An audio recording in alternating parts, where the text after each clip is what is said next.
Avant de me présenter, J'enregistre. ouais, ça marche. Avant de me présenter, je vais juste rebondir sur ce que tu as dit parce que c'est vachement intéressant et important. Et après, je ferai une petite présentation. Et tu as soulevé un truc vachement intéressant, c'est que tu viens de le dire en fait, et c'est tout le problème, c'est qu'elles décident de faire quelque chose pour se sentir bien et qu'une fois qu'elles se sentent bien, elles arrêtent. Oui. Si demain tu pries pour te sentir bien, est-ce que tu vas arrêter de prier parce que tu te sens bien aujourd'hui? Tu vas continuer à prier, tu vois? Quand on est dans une pratique religieuse, par exemple, quand on a un rituel, c'est pas parce qu'on se sent mieux qu'on arrête. Sinon, on perd tous les effets et les avantages et tous les bienfaits, de ce qu'on est en train de faire. Quelqu'un qui est passionné de lecture, il va pas s'arrêter de lire parce qu'il se dit: «Tiens, maintenant je me sens mieux», tu vois? C'est quelque chose qui le nourrit et on parle de nourriture intérieure, en fait et le but du sport ou de n'importe quelle activité physique, la marche, en l'occurrence, si on le fait uniquement dans une idée, dans notre tête, dans une idée de quelque chose de temporel, c'est-à-dire de limité dans le temps, déjà là, c'est mort. Parce qu'il est important de considérer une activité physique comme un élément, un facteur santé, comme quelque chose d'indissociable au bien-être de l'individu, en fait. C'est quelque chose qui est indissociable du bien-être de se met à faire du sport que pour perdre du poids, ne faites pas de sport et ne perdez pas de poids, en fait. Je vous le dis franchement, je préfère démarrer le truc comme ça parce que c'est se mentir dans le sens où on va se flageller à faire du sport, à avoir une activité physique ou même à se dire: «Je vais marcher autant de temps pendant, je vais faire 16 Dans 2 kilomètres». kilomètres, nous on se réveille. Ouais. J'entends, je sais pas si on m'entend? Ouais, je vais désactiver les micros. Faites attention à vos micros, les filles. Oui, c'est bon. Vas-y, c'est à toi. Il est désactivé, ça marche. Le mien, je l'ai réactivé.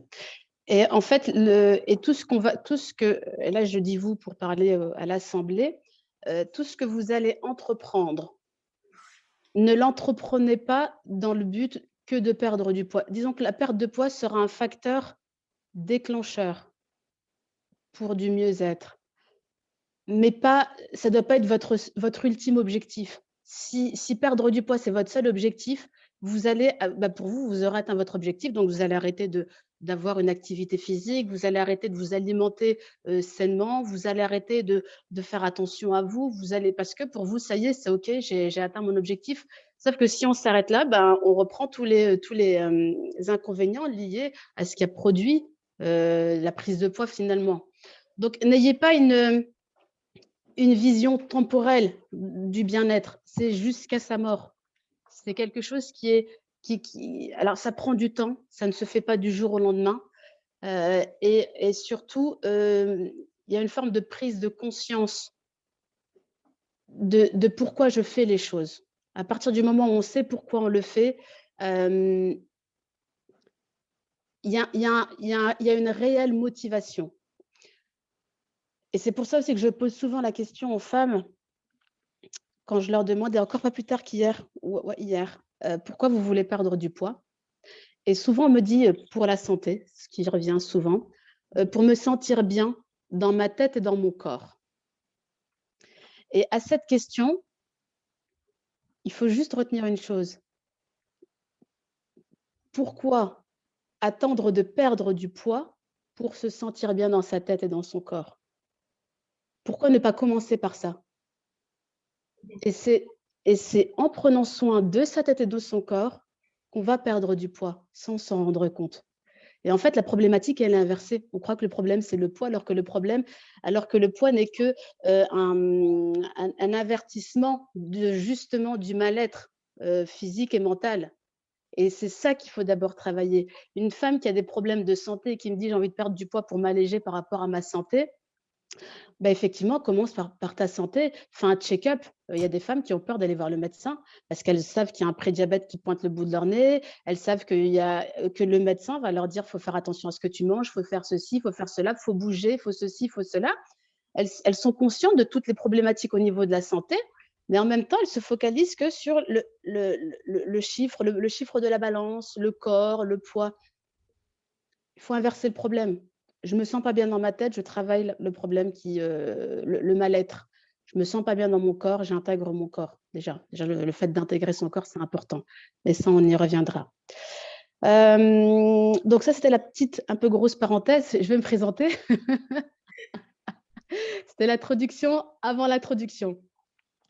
Donc, je suis Aziza Najib, naturopathe, coach. J'aime bien dire coach naturopathe, mais ma casquette passion, c'est la naturopathie. Praticienne EFT. Je forme aussi à l'auto-hypnose et j'ai également le statut ou la casquette, peu importe le mot qu'on donne. Je suis technicienne en hypnose et Inch'Allah, j'envisage de faire le praticien quand le temps me le permettra, parce que j'ai plus beaucoup de temps et donc je ne peux pas faire le praticien, mais le technicien ne m'empêche pas de former à l'auto-hypnose. Je me suis également formée à la cohérence cardiaque. Et donc, c'est tous ces éléments-là qui font que j'utilise et que je mets au service des femmes essentiellement, mais ce n'est pas une spécifique. Enfin, je me suis branchée là-dedans parce que je connais très bien donc, tout ce qui est de l'ordre de la culture maghrébo-musulmane. Mais j'ai vu un peu de tout. J'ai vu des personnes qui n'étaient pas de culture maghrébo-musulmane. J'ai vu des personnes minces qui voulaient pas perdre du poids, mais régler des problèmes de grignotage. Donc voilà, je pense qu'à la longue, je vais me spécialiser dans les troubles alimentaires pour faire vraiment vaste. Et comme ça touchera plus de monde. Mais là, c'est un terrain que j'aime bien parce que c'est une problématique que je rencontre énormément. On a dans la culture maghrébine des facteurs obésogènes, vraiment dans la culture, l'environnement de la culture maghrébine est un environnement qui peut favoriser la prise de poids facilement. Donc ça, c'était une de mes interpellations. C'est un des travaux que je fais. Et en tout cas, c'est un facteur que je prends en compte quand je rencontre une femme maghrébine. Il y a tout le poids de la culture que moi, je prends en compte dans l'accompagnement par rapport à sa minceur. Donc ça, c'est pour la présentation. Je voulais également ajouter une petite chose, c'est pourquoi j'en suis arrivée à penser comme ça. Donc, tu as un travail sur toi-même déjà, à la base. Voilà, et pourquoi je n'ai pas suivi ce qui est suivable, hein, ce qu'on a à portée de main, c'est-à-dire les régimes. Alors déjà, je n'en ai jamais fait des régimes. J'avais pris du poids suite à mes grossesses. Et en même temps, je n'ai jamais été une filiforme, déjà de base. Je n'ai jamais été quelqu'un de très fin, mais je n'ai jamais été non plus quelqu'un de très forte. J'étais dans une moyenne, même adolescente. Ça tournait autour de 65 kilos pour 1,70 m, donc il n'y avait rien de… Et une fois mariée, j'ai commencé, donc j'ai eu mes enfants, et puis quelques kilos s'enchaînent, pas forcément avec le premier, pas forcément avec le deuxième. Au fur et à mesure, on commence à prendre des 2-3 kilos qui restent de chaque grossesse.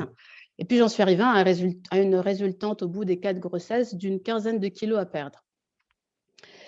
Et par contre, je n'ai pas voulu, et c'est là où je pense que c'est la chose que j'ai bien fait dès le départ, c'est que je n'ai jamais fait de régime pour perdre du poids entre chaque grossesse. J'étais vraiment dans l'idée que si je décide de perdre du poids, c'est quelque chose que je le fais sérieusement. Ça veut dire je me prends moi et je règle le problème du poids, mais pas que je m'amuse à faire des régimes.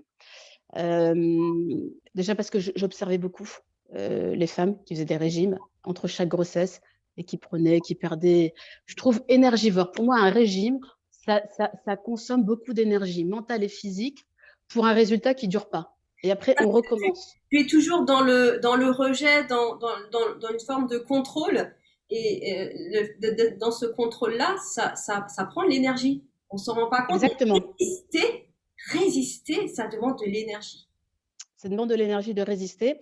Ça demande de l'énergie de calculer, parce qu'on est dans des calculs. Du coup, on a vraiment des vraies stratégies.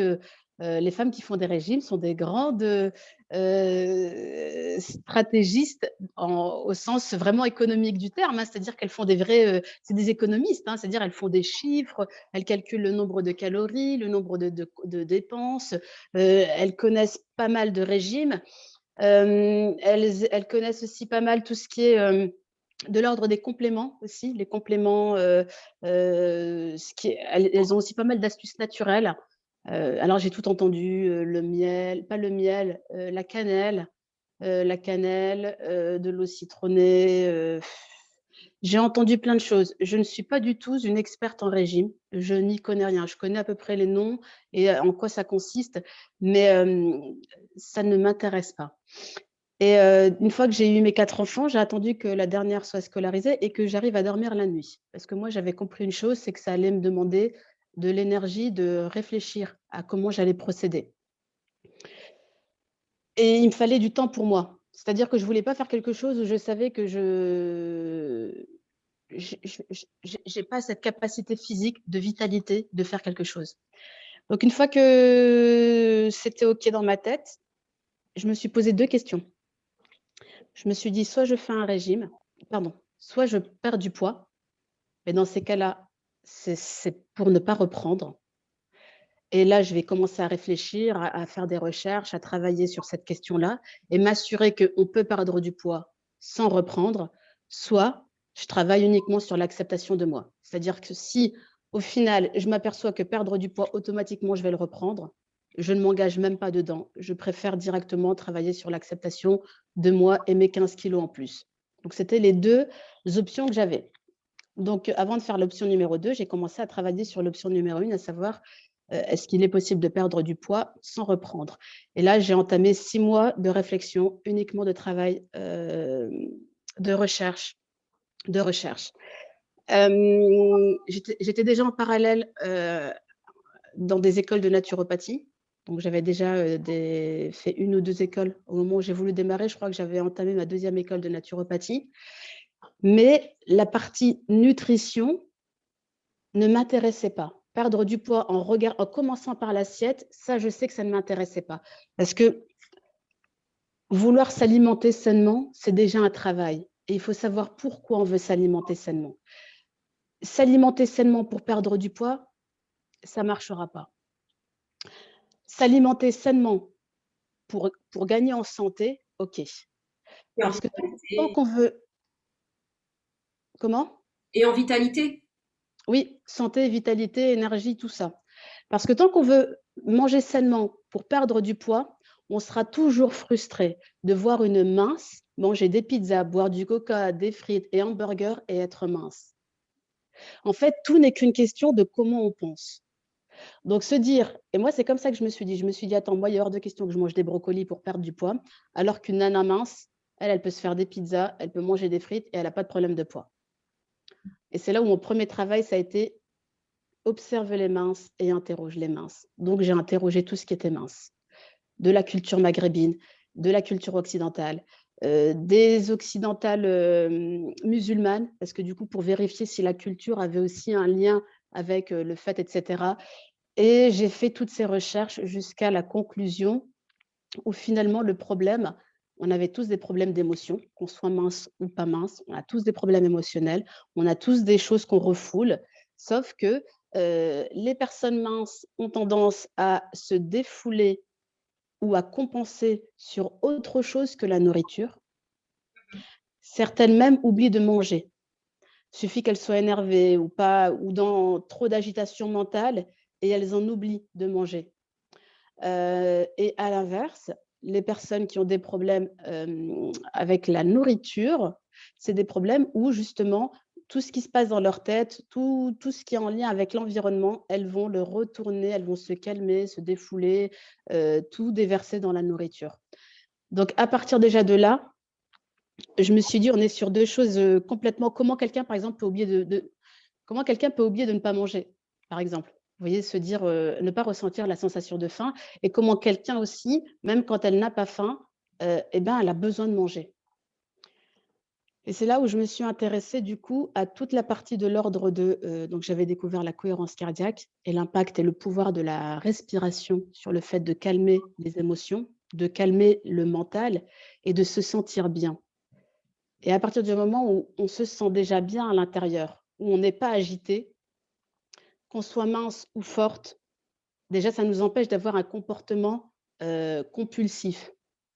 Parce que la nana mince, par exemple, elle va peut-être pas manger ce qui lui passe sous la main et ça, c'est un exemple que je vous donne qu'on m'a dit, mais elle peut vider tout le placard de vêtements alors que tout était bien rangé, mais elle a besoin de faire quelque chose.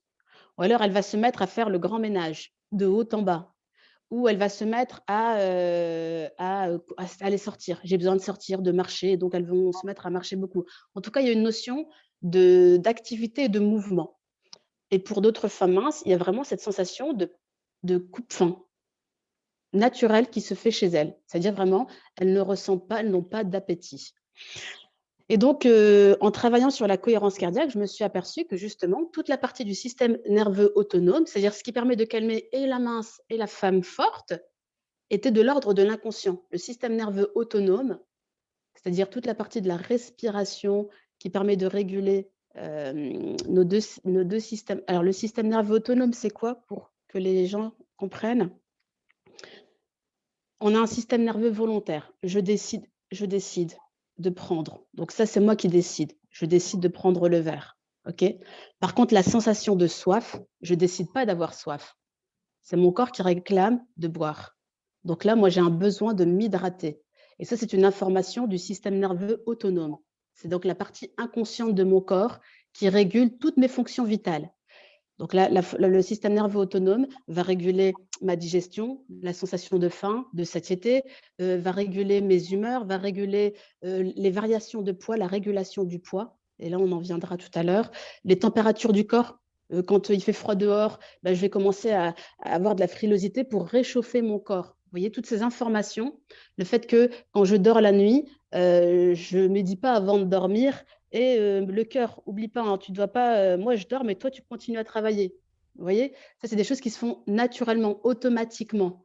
C'est pas de l'ordre du conscient. C'est pas je décide que j'appuie sur le bouton digestion, je mange, ça s'enclenche. Donc tout ça, c'est de l'ordre de l'inconscient et c'est de l'ordre du système nerveux autonome. Et quand on étudie un peu la cohérence cardiaque, on voit tout l'impact du système nerveux autonome. Et le système nerveux autonome, c'est l'inconscient. Et une fois que moi j'ai compris ça, je me suis dit, OK, en fait, tout ce qu'on nous apprend, tout ce qu'on voit depuis le début par rapport à la perte de poids, il y a une erreur derrière. Mais en fait, derrière, voilà, système nerveux sympathique et parasympathique. Je l'expliquerai après, Inch'Allah. Oui, tu as vu le commentaire. Ouais, je vois des commentaires en même temps, mais c'est pas grave. Et du coup, je sais plus où j'en étais. Donc la cohérence cardiaque qui apaise notre cerveau, enfin notre système central, enfin nerveux. En tout cas, la cohérence cardiaque permettait de gérer toute la partie inconsciente du corps. Elle permettait d'influer du coup sur l'inconscient. Le fait de respirer, ça me permet, si moi je suis en mode stress, donc en mode système nerveux sympathique, on va supposer que ça c'est le système nerveux sympathique et ça c'est le système nerveux parasympathique. Ces deux-là dépendent du système nerveux autonome. Donc on va dire que ça dépend de l'inconscient. L'inconscient, il va gérer deux systèmes. Et ces systèmes-là, c'est comme des pédales de frein et d'accélérateur. Quand il y en a un qui accélère, l'autre, il lève le pied. Et quand je freine, j'accélère pas. Et en fait, dans la partie sympathique, il y a tout ce qui va être activité, mouvement, stimulation, motivation, adrénaline, mais également cortisol, excitation, irritabilité, colère. Tout ça, c'est sympathique.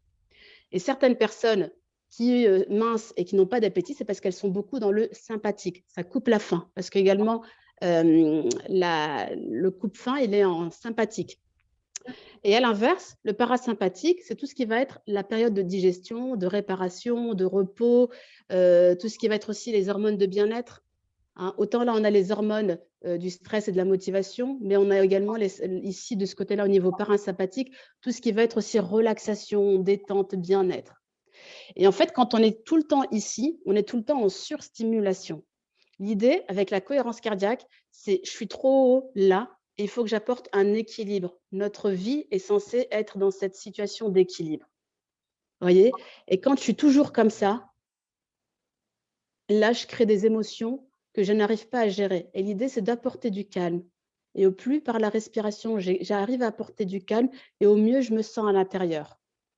Et donc ça, on découvre en fait qu'à travers la cohérence cardiaque, donc à travers la respiration, je peux avoir un impact sur mon système nerveux autonome. Là où moi, je pensais ne pas pouvoir gérer ma digestion, ben si, je peux gérer ma digestion. C'est-à-dire que si je mange en état de stress, je ralentis la digestion.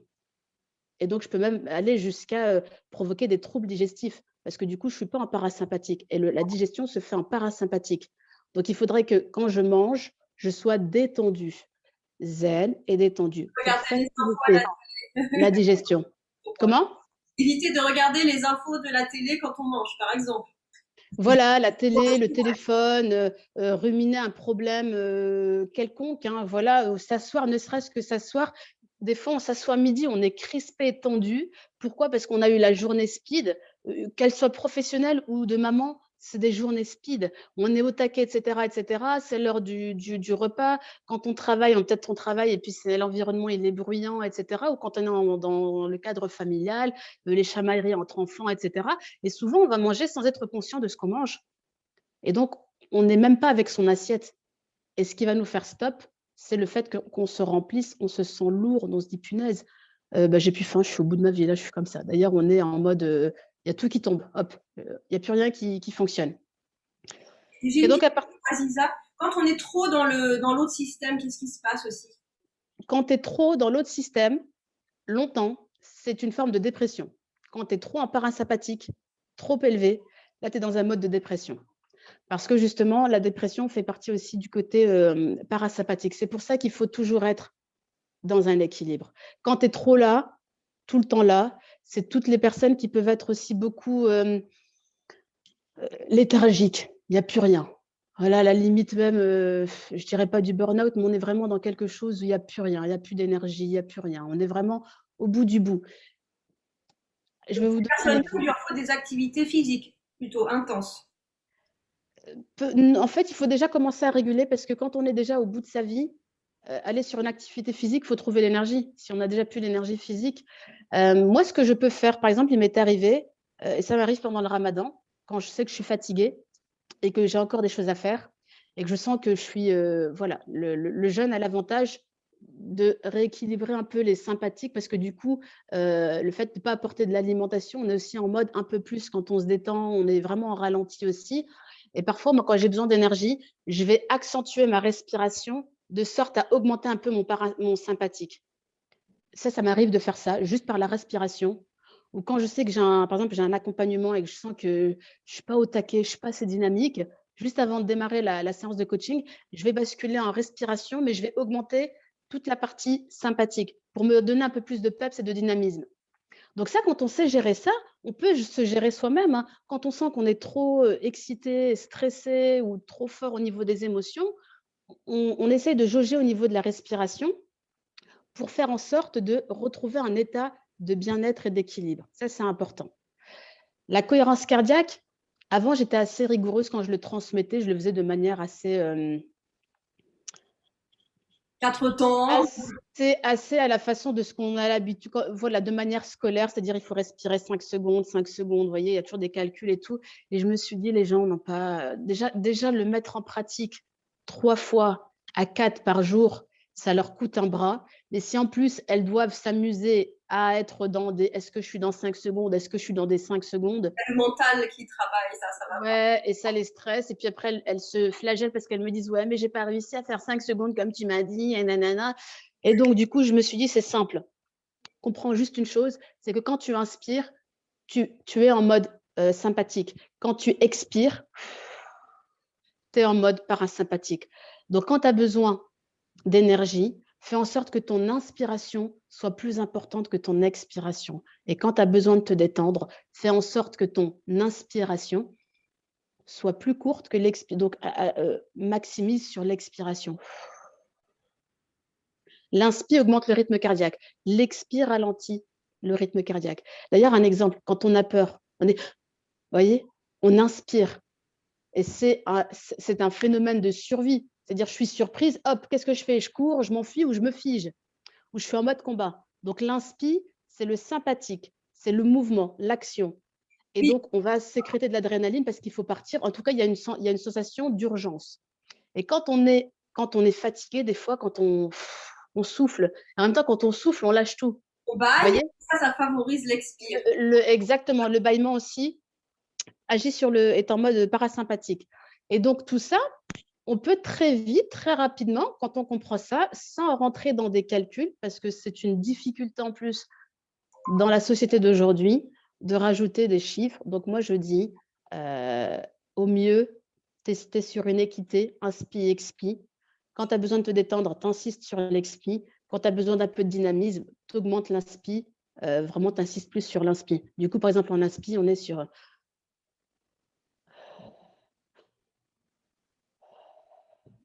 Après, il y a des mouvements justement qui aident, qui vont aider Ouais. en fait, à la respiration. Parce que respirer comme ça en étant immobile, ça peut être un petit peu embêtant. Oui, mais là, c'est quand on cherche, regarde, quand tu fais juste ça, même en étant assise, quand on cherche juste à augmenter l'inspi, on sent déjà que le rythme cardiaque, il augmente.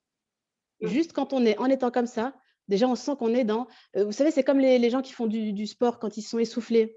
C'est comme si on développait quelque chose, une forme d'essoufflement.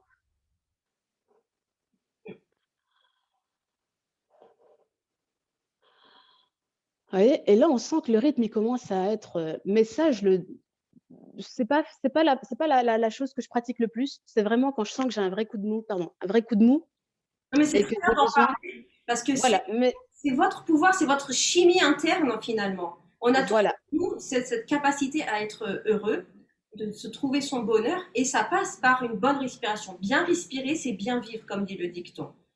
exactement. Et à l'inverse, quand on veut se détendre, ben effectivement, déjà, naturellement, on va détendre les épaules. Hein. On va essayer de chercher, on ne va pas chercher à faire de la respiration en étant comme ça. On va chercher à se détendre. On est sur une respiration ventrale. Donc, on va gonfler le ventre pour inspirer. Et quand on va expirer, on va sentir le ventre rentrer. Donc, on va vider l'air du ventre. On est sur une respiration ventrale. Et puis, on peut associer aussi à la respiration, ça j'aime bien le dire et le faire, toute la partie aussi de l'imagerie mentale. Donc, moi, souvent, j'aime bien imaginer qu'on ait un téléphone avec une batterie et que quand j'inspire tout ce qui est vert, positif, tout ce qui va nous apporter de la motivation. Et quand j'expire tout ce qui me dérange. Donc, ça peut être le stress. Et je peux l'imaginer comme de la fumée noire qui sort de ma bouche. Je peux imaginer, un émoticône colère qui sort de ma bouche. Enfin, après, c'est libre à chacun d'imaginer ce qu'il veut. Moi, en tout cas, quand j'inspire, voilà, je gonfle le ventre et quand j'expire, en même temps que j'expire ce qui me dérange. Je veux plus que ça m'appartienne et je veux plus que ça soit en moi et je le sors. Et quand j'ai envie de me recharger, je vais me recharger soit en vitalité, donc je peux imaginer la couleur orange, je peux imaginer un environnement qui me plaît, je peux imaginer des notions, la confiance, donc j'inspire la confiance. Après, ça, c'est libre à chacun. Au niveau de la religion aussi, on peut se détendre avec du dhikr.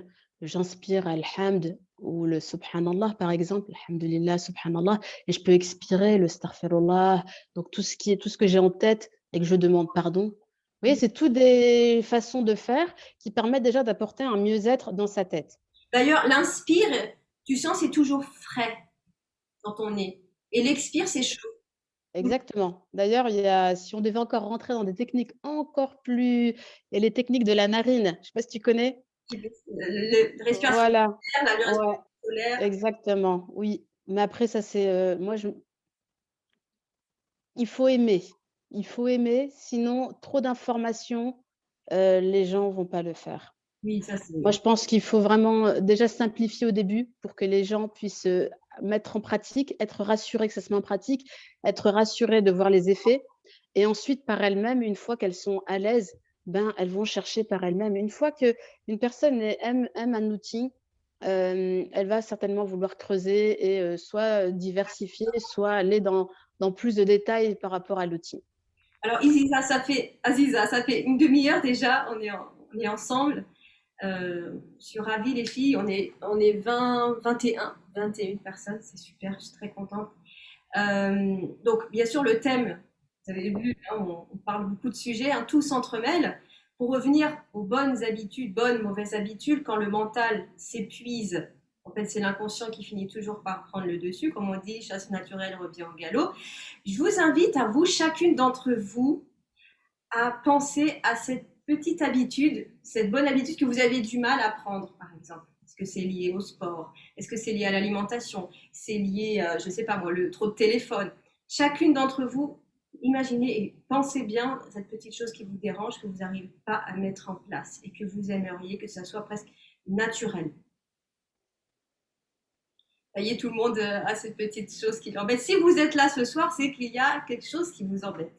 Vous essayez de mettre en place certaines routines, certaines pratiques issues d'un tel et un tel, et peut-être que ça s'épuise assez rapidement. Après, nous ne sommes pas des machines, mais nous avons besoin de nous connaître. Le savoir, la science de nous-mêmes, c'est l'une des sciences les plus importantes, sinon la plus importante. Tu es d'accord avec moi, Aziza? Exactement, totalement. Alors, pourquoi le mental s'épuise? Tu me l'avais déjà dit. Est-ce que tu peux partager avec les filles? Alors, déjà, et là, je termine en 2 phrases. Dans ma quête, justement, une fois la cohérence cardiaque, j'ai compris qu'il y avait la part de l'inconscient et c'est là où j'ai complètement basculé sur le domaine de l'inconscient et où j'ai compris que, et c'est là où on va en arriver sur les habitudes, le fameux problème de et c'est le sujet finalement, c'est que, l'inconscient, c'est lui le régulateur de notre poids et que tant qu'on met que le conscient et le conscient, c'est je décide de me mettre au régime, de faire ci, de faire ça, le conscient, il a une durée, courte d'action. C'est-à-dire que le conscient, c'est pour ça que les filles misent sur le régime, parce qu'elles savent qu'en 3 mois, elles vont obtenir un résultat flagrant. Mais quand elles vont arrêter le régime, c'est l'inconscient qui va. C'était l'avant-perte de poids. Donc lui, il reprend ses habitudes. Et c'est là où on entre dans le sujet des habitudes. C'est de là où j'ai, du coup, je me suis formée à tout ce qui était de l'ordre de l'émotion et de l'inconscient et de l'hypnose. Et il est nécessaire, quel que soit ce que vous allez entreprendre ou entamer, d'allier le corps, l'esprit, exactement comme le préconise Élodie dans le fait que tu fasses de la gymnastique. Alors, corrige-moi, c'est comment tu appelles ça, ce que tu fais, de la gymnastique corporelle? Éveil Non, quand voilà. Et ce que j'aime bien dans ce que tu fais, c'est qu'on est vraiment dans une alliance entre j'essaie d'apporter par des mouvements du calme dans ma tête. Déjà, il y a cette idée-là. Et il y a aussi cette idée où je prends conscience de mon corps à travers des mouvements, à travers de la gymnastique, à travers tout. Donc déjà, je prends conscience de mon corps et je prends aussi conscience que ça me fait du bien. Et en fait, toutes ces petites choses, comme tu le préconises, Élodie, sont nécessaires à intégrer et dans votre volonté de perte de poids, mais également de manière durable. Le bien-être ou le mieux-être, ce n'est pas temporel, c'est quelque chose qu'on cherche toute notre vie. Et tant qu'on n'a pas une garantie qu'on ne sera pas éprouvé sur terre, on est toujours dans cette quête de vouloir se sentir mieux, de vouloir savoir gérer ses émotions et de se sentir bien. Et il faudra toujours intégrer ces parties-là, il faudra toujours intégrer le corps. Et le corps, c'est quoi? Ben, il y a la part d'alimentation, mais il y a la part aussi d'activité physique, il y a l'hydratation, mais il y a aussi le sommeil. Ensuite, il y a la partie mentale, esprit, mental, que j'aime bien associer parce que c'est conscient, inconscient, tout ça, mais c'est les émotions, les automatismes. Quand on veut changer d'habitude, d'une mauvaise habitude à une bonne habitude, c'est pas le «je décide» qui va favoriser le changement, c'est l'inconscient. Et donc si on ne travaille pas sur l'inconscient, on ne fait que jouer sur une courte durée. Et c'est pour ça qu'après, dans le message, tu le disais, pourquoi elles disent, «Ouais, mais j'arrive pas à garder les bonnes habitudes. Je reprends toujours mes anciennes habitudes». C'est parce que l'inconscient, il était pas au courant de la démarche de perte de poids. C'était un deal que la personne, elle a fait uniquement avec le conscient. Et le quotient, ben, c'est court. On ne peut pas jouer que sur la motivation, sinon on s'épuise. On ne peut pas jouer que sur le mindset tout seul, on s'épuise. Il faut absolument allier le mindset, la partie de l'inconscient. La partie de l'inconscient, c'est toute la partie des questionnements. C'est pourquoi je suis quelqu'un de colérique, pourquoi je suis quelqu'un de stressé, pourquoi est-ce que quand je mange, je mange parce que je m'ennuie. Pourquoi est-ce que je mange? Parce que je m'ennuie. Juste ça. Pourquoi est-ce que quand je suis stressée, j'ai besoin de manger alors que j'ai pas faim? Consciemment, intellectuellement parlant, je sais que j'ai pas faim, mais je n'arrive pas à me contrôler. Le problème, c'est pas l'assiette, c'est pourquoi j'arrive pas à me contrôler. Et quand on aura compris, et ça, c'est propre à chaque personne a son pourquoi dans la relation à l'assiette. Et c'est là où moi, le travail, je l'ai essentiellement misé dessus. La partie naturopathe et alimentation, Donc, ma casquette naturopathe, elle occupe, je crois, 10% de mon travail. C'est juste pour checker dans une séance la vitalité, comment m'assurer que la personne sache comment s'alimenter. Mais le plus important dans mon travail, c'est que la personne sache d'où vient son problème, pourquoi elle a une relation comme ça incontrôlée, troublée avec l'alimentation et surtout comment tendre vers quelque chose d'autonome, parce que moi, c'est important que la personne ait un outil, qu'elle ait un outil de gestion émotionnelle. Alors oui, comme tu disais, le nettoyage émotionnel, c'est quelque chose qu'on n'apprend pas dans notre société. On ne sait pas comment se nettoyer. Et pourtant, c'est vraiment la base. Il y a se nettoyer le corps, là, ça, il n'y a pas de problème. On se nettoie le corps, les dents. Mais se nettoyer émotionnellement, ça, comme tu as dit, quand on a échangé, c'est toute sa vie. Jusqu'à sa mort, on doit se nettoyer quotidiennement, émotionnellement. Et moi, je pense qu'il n'y a pas de bonne ou mauvaise personne. Il y a juste des personnes qui n'ont pas appris à se nettoyer émotionnellement. Mm. Et ben, c'est là où on arrive sur le point central d'une perte durable, d'une perte de poids durable dans le temps, c'est qu'il va falloir intégrer toute la partie émotionnelle. Déjà, il faut être conscient, parce que souvent dans les émotions, il y a, alors j'ai en tête 3, mais il doit en avoir plus. On a 3 comportements, je vais vous en citer 3, mais comportements face aux émotions, soit on les refoule, donc on les ressent, mais on les contrôle, il ne faut pas que ça se montre. Soit on les ressent même pas et on n'est même pas conscient. Donc là, on est dans le déni, où il y a toutes les personnes qui sont un peu dans l'extrapolation des émotions, mais plus pour, là aussi, un besoin, une quête. Quand on exagère aussi dans les émotions, quand on a une facilité à, je sais pas, hein, à toujours être dans une plainte, à toujours être dans quelque chose de négatif, de pessimiste, et tout le temps à le verbaliser. Vous voyez, tout ça, quand c'est trop, quand c'est dans l'excès, hein, j'entends quand c'est dans l'excès, où il y a quand même une forme aussi de victimisation, là aussi, il y a quelque chose à gérer. Et le but, c'est de se dire que les émotions, c'est nous. C'est de l'ordre de l'inconscient. Les émotions, la mémoire, tout ce qui est mémoire, apprentissage, mémorisation, tout ce qui est lié à l'enfance, les souvenirs, tout ça, c'est de l'ordre de l'inconscient.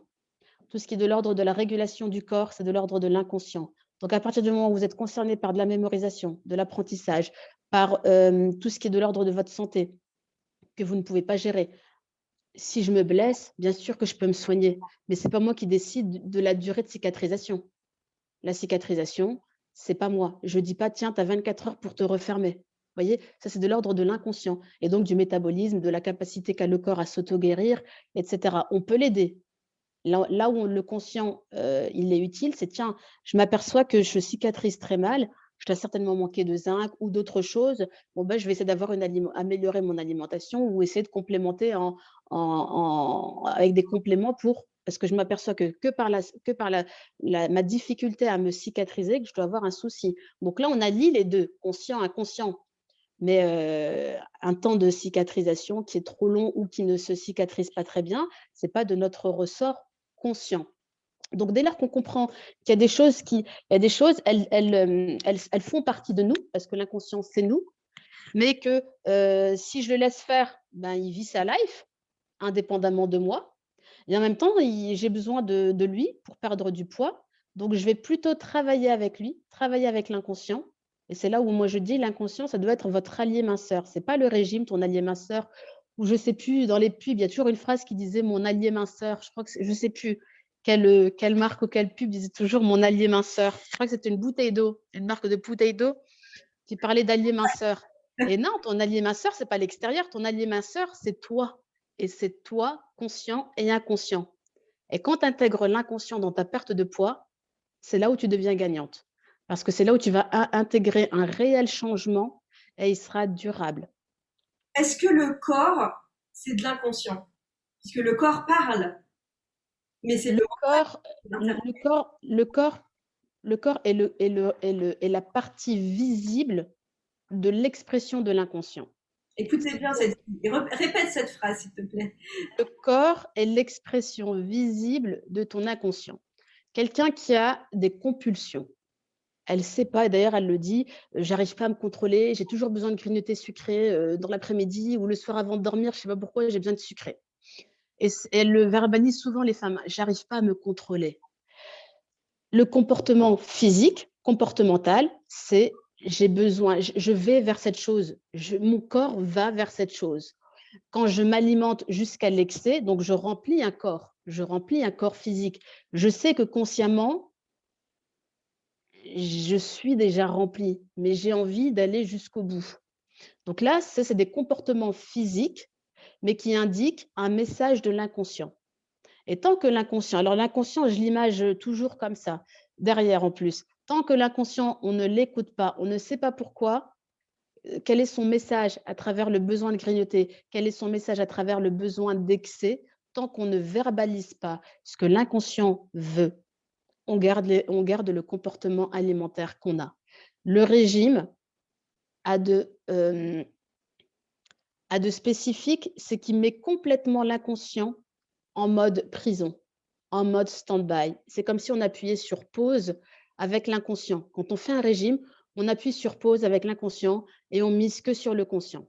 Et donc, on a incarné, lundi, je mange autant, mardi, je mange ça, je mange des trucs comme ça, je dépasse pas ça. Attention, on est frustré en plus avec toutes les histoires de journée de joker, toutes les histoires de manger à volonté des légumes.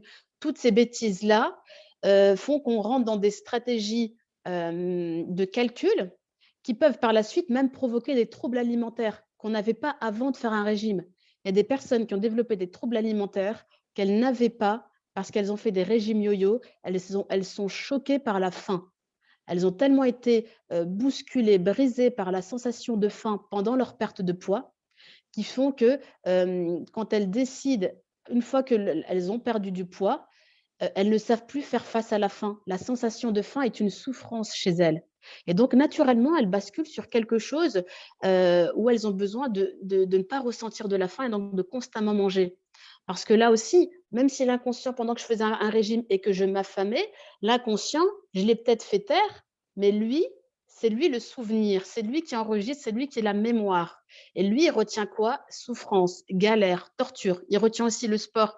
Toutes les nanas qui font jamais elles font de sport et le jour où elles décident de perdre du poids, elles y vont tous les jours, salle de sport, des gros trucs à soulever. Elles se mettent à faire 2 heures par jour. Il faut qu'elles transpirent. Elles ont mal partout. Les muscles commencent à lâcher.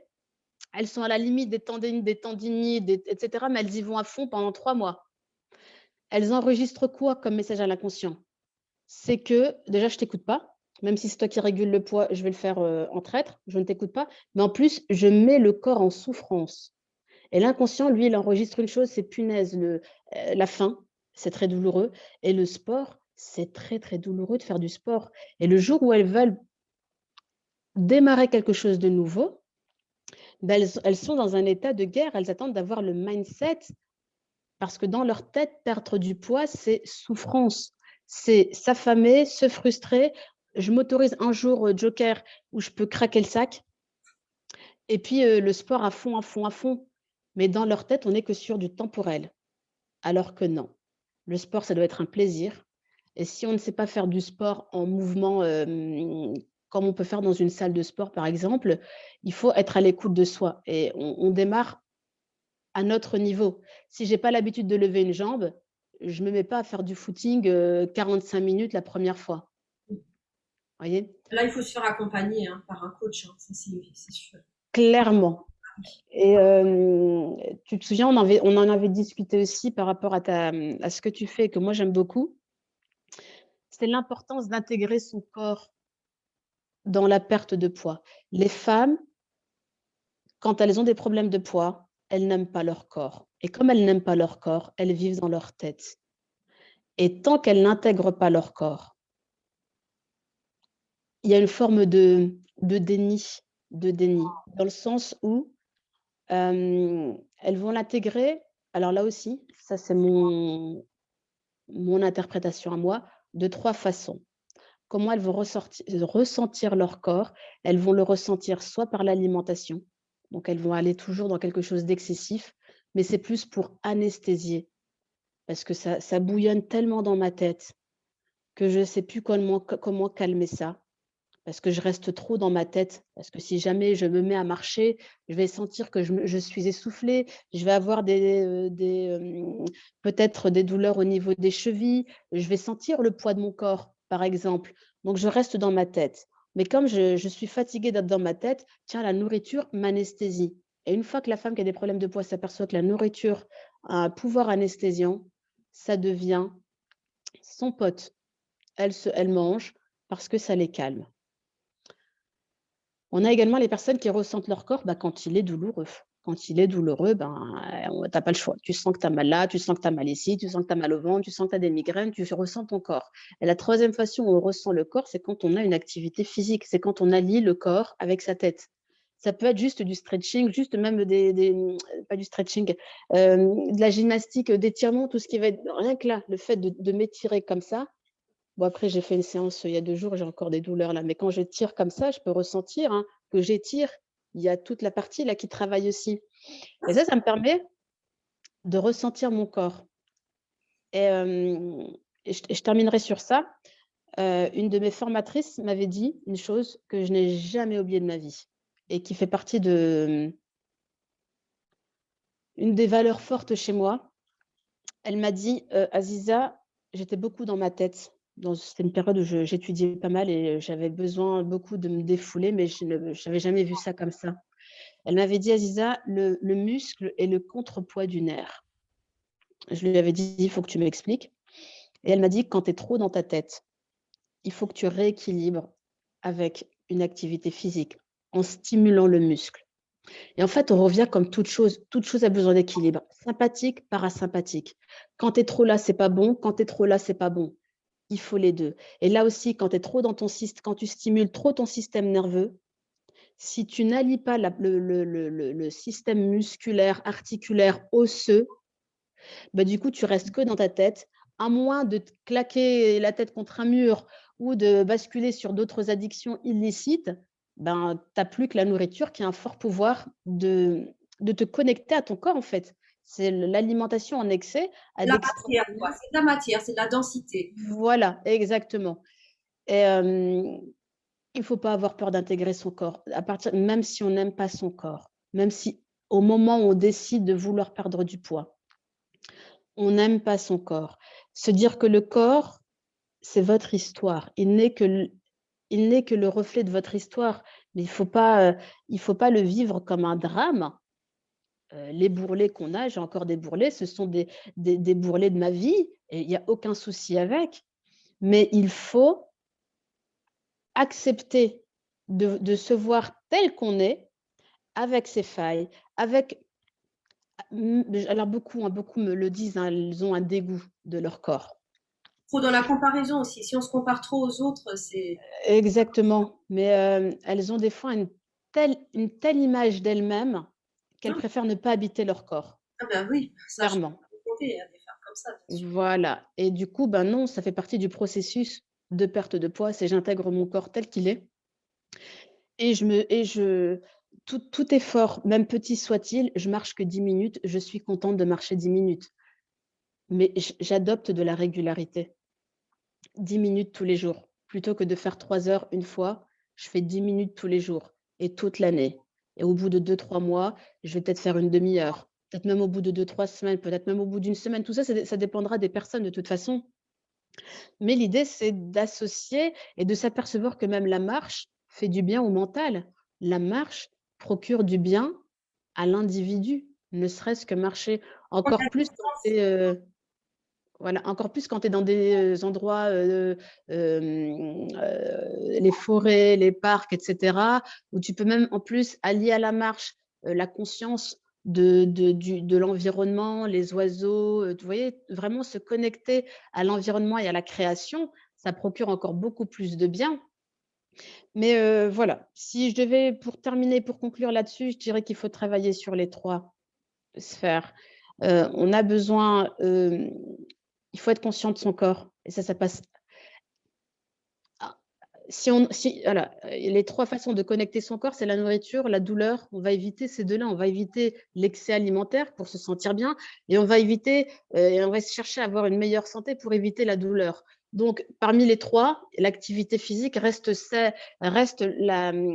facteur le plus sain pour intégrer son corps. Alors, tu disais, j'ai bien aimé aussi parce que tu disais que c'est pas que l'activité physique, en fait, c'est pas que le sport, c'est l'activité physique au quotidien. Oui. Et ça, c'est intéressant. Peux-tu expliquer un petit peu plus, par exemple, aussi je sais pas, le fait aussi que moi, je parle beaucoup avec mes élèves, l'importance d'être au sol, euh, essayer de manger au sol, de retrouver ces habitudes. Plus vous serez au sol et plus ça va vous calmer. C'est un mystère, je ne sais pas pourquoi, mais il y a quelque chose qui se passe. Plus on est près du sol et mieux c'est. Parce que le corps, on est toujours sur cette sensation de densité. Regarde, quand tu es proche de la terre, tu es proche du côté corporel. Quand tu Oui, es proche, tu vois, quand on dit, ouais, toujours dans la lune, dans les étoiles, on parle du mental, tu sais, quand on aime les expressions légères comme une plume, elle touche plus le sol, on a vraiment cette notion de légèreté et de ne plus, alors que vraiment et véritablement, que ce soit l'activité physique qui te maintient dans le poids du corps et donc concrètement du corps et donc du poids de la terre. On a également, comme tu le disais, le fait de manger.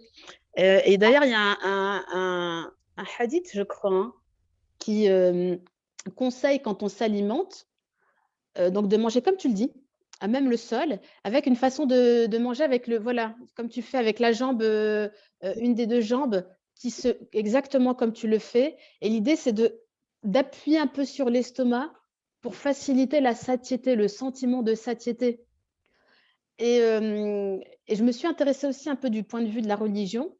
Et en islam, en tout cas, il y a pas beaucoup de il y a pas beaucoup Dieu insiste beaucoup sur la relation à la nourriture, plus que sur la nourriture elle-même. Effectivement, il faut manger des aliments sains, mais il travaille plus sur déjà la pleine conscience dans le fait de dire bismillah, c'est une forme de pleine conscience, de reconnaissance.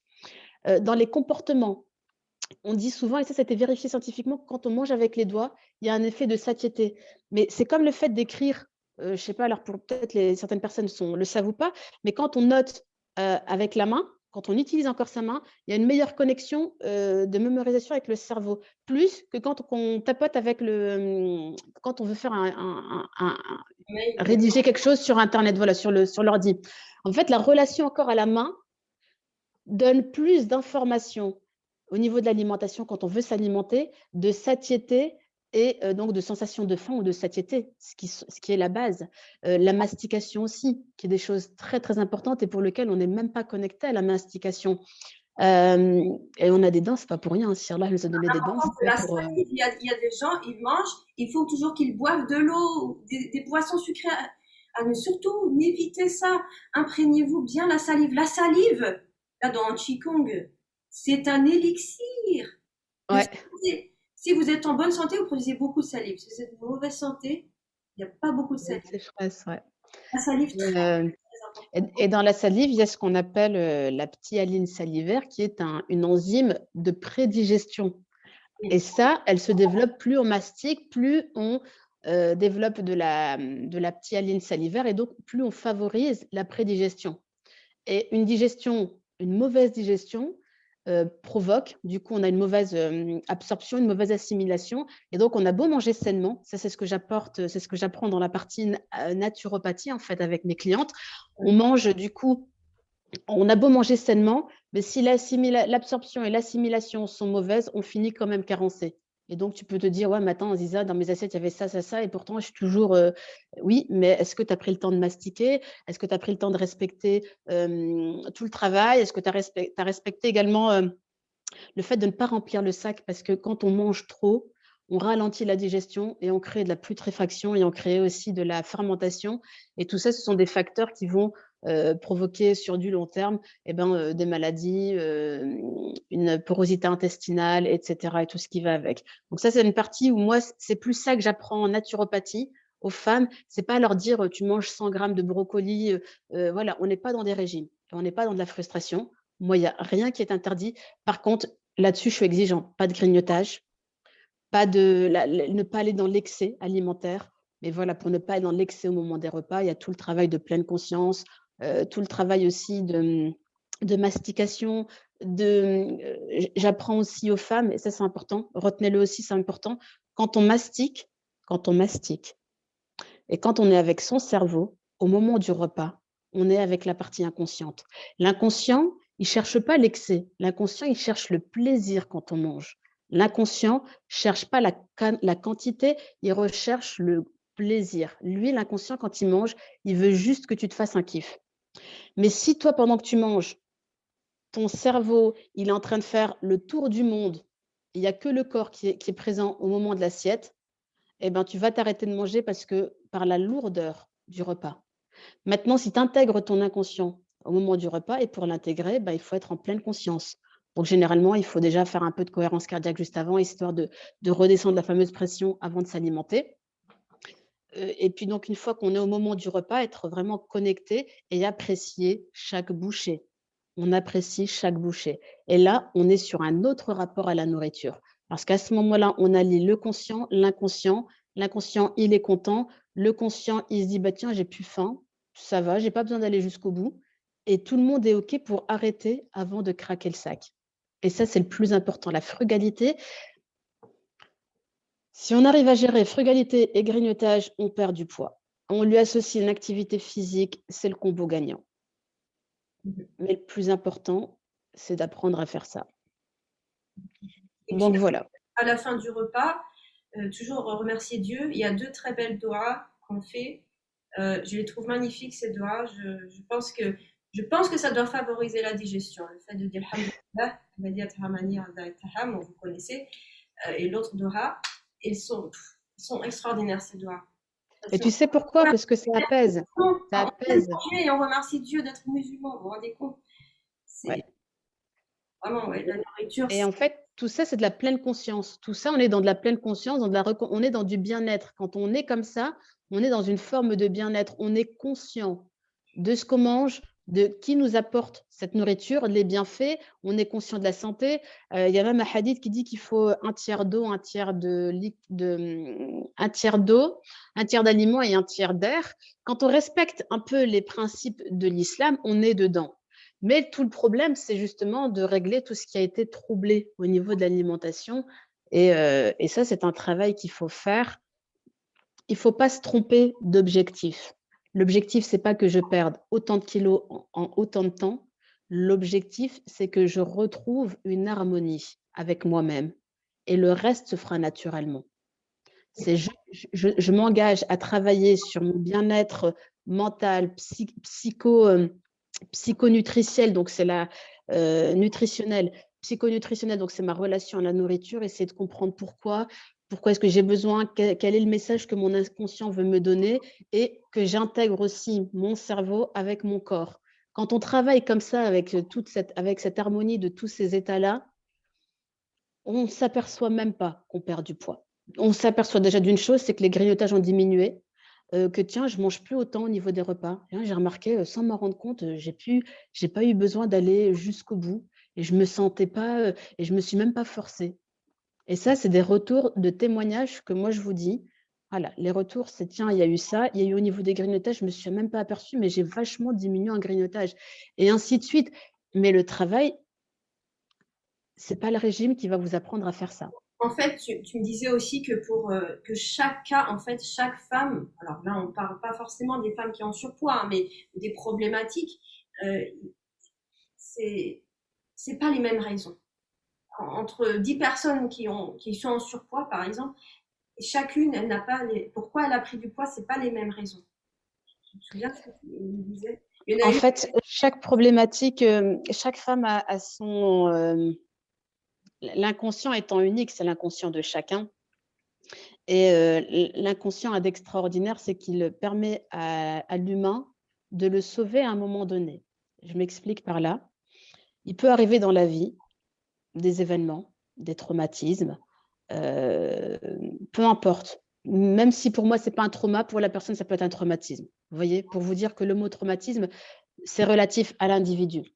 Et qu'à un moment donné, c'est tellement difficile pour cette personne que plutôt que de se flinguer, plutôt que de se suicider, clairement, plutôt que de tomber dans quelque chose d'une dépression forte, l'inconscient va la protéger comment dire, en permettant à l'estomac, parce que l'estomac a de capacité de s'étendre. L'estomac peut s'étendre jusqu'à 20, 30, 40 fois sa taille de base. Si sa taille de base, c'est ça à peu près, il peut aller voilà, avec beaucoup de largesse.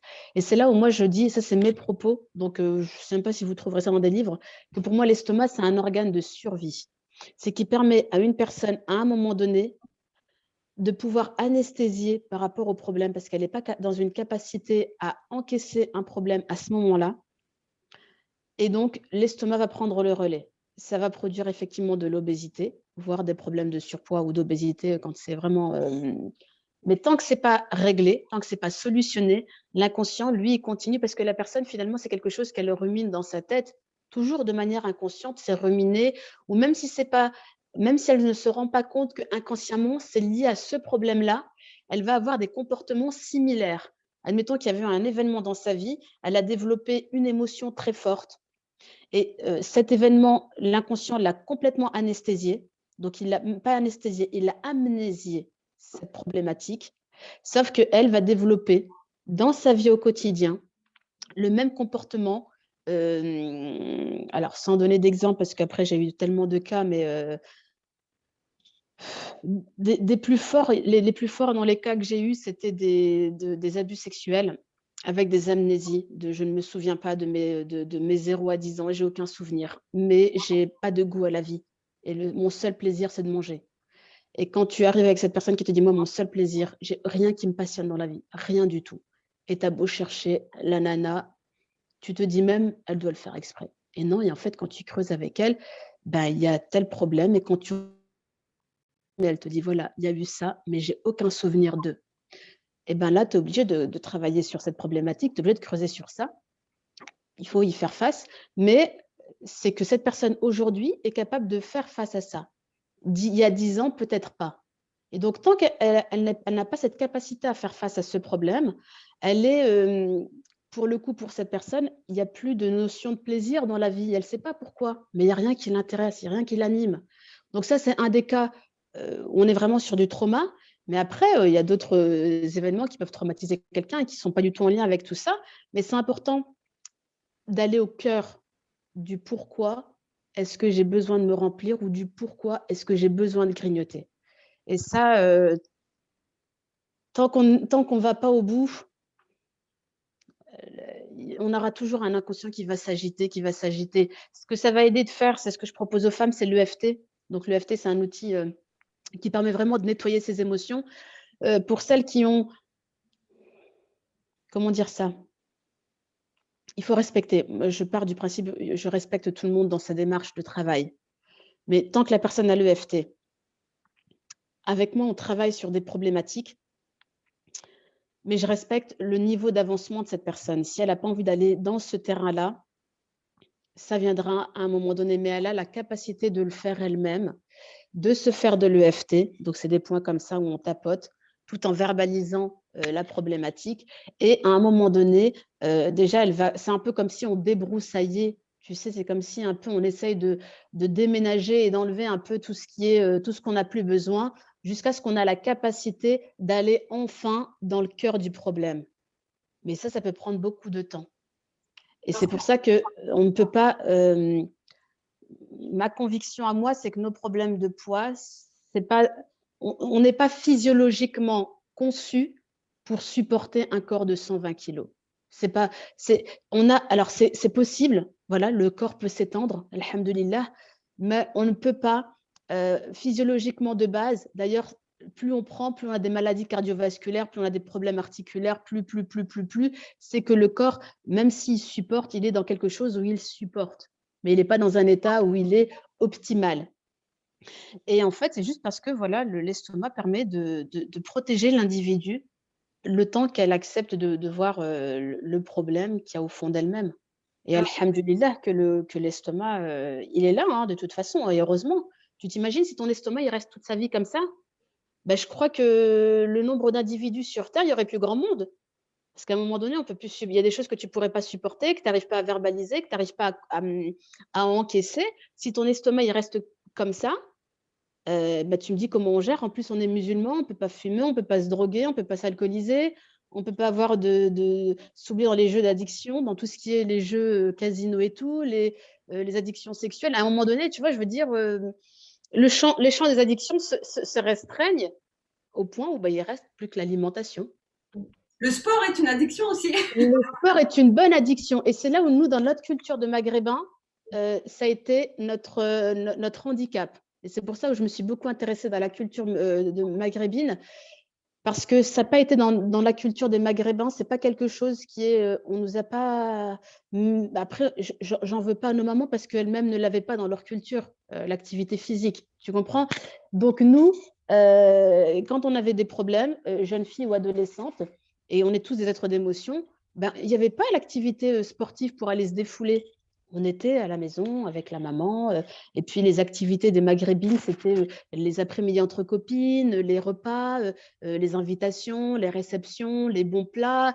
Et donc, quand on a un petit coup de mou, un petit coup de ceci, bah, viens manger, viens passer à la maison. Et puis voilà, et puis inconsciemment, c'est là où toute la partie mémoire, souvenir, etc., etc., etc., l'inconscient, il enregistre que quand ça va pas, mange, quand tu vas bien, mange. Et même dans notre culture, les moments de festivité sont des moments d'excès alimentaire. Les moments de deuil sont aussi des moments où il y a de l'alimentation.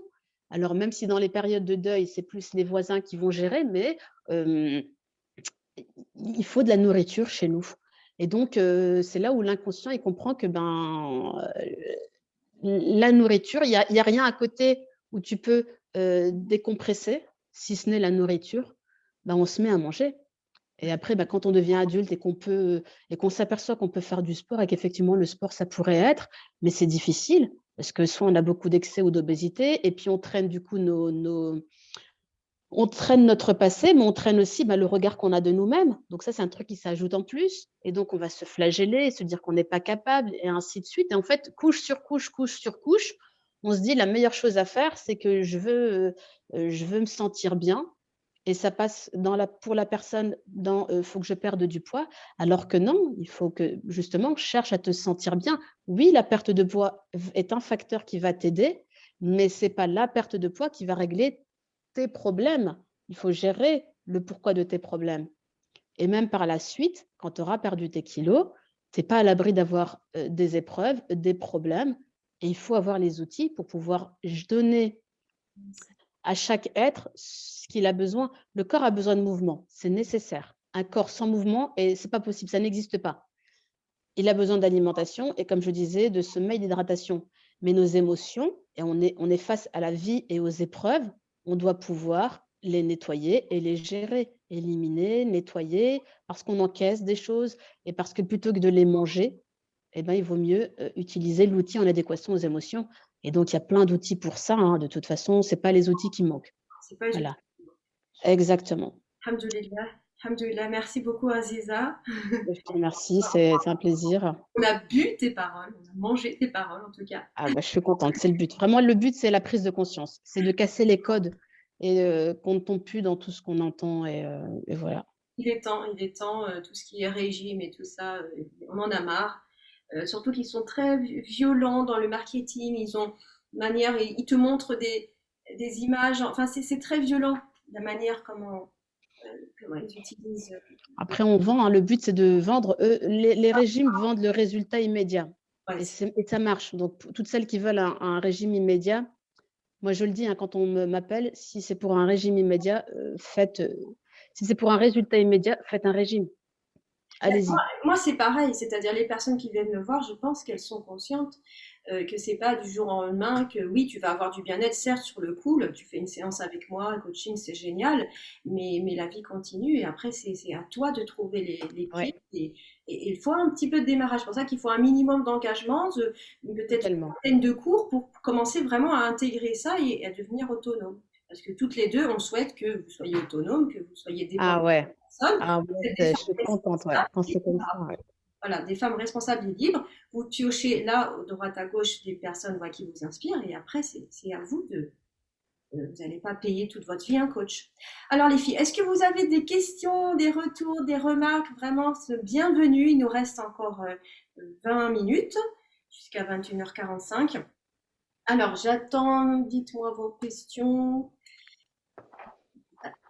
vous pouvez intervenir directement.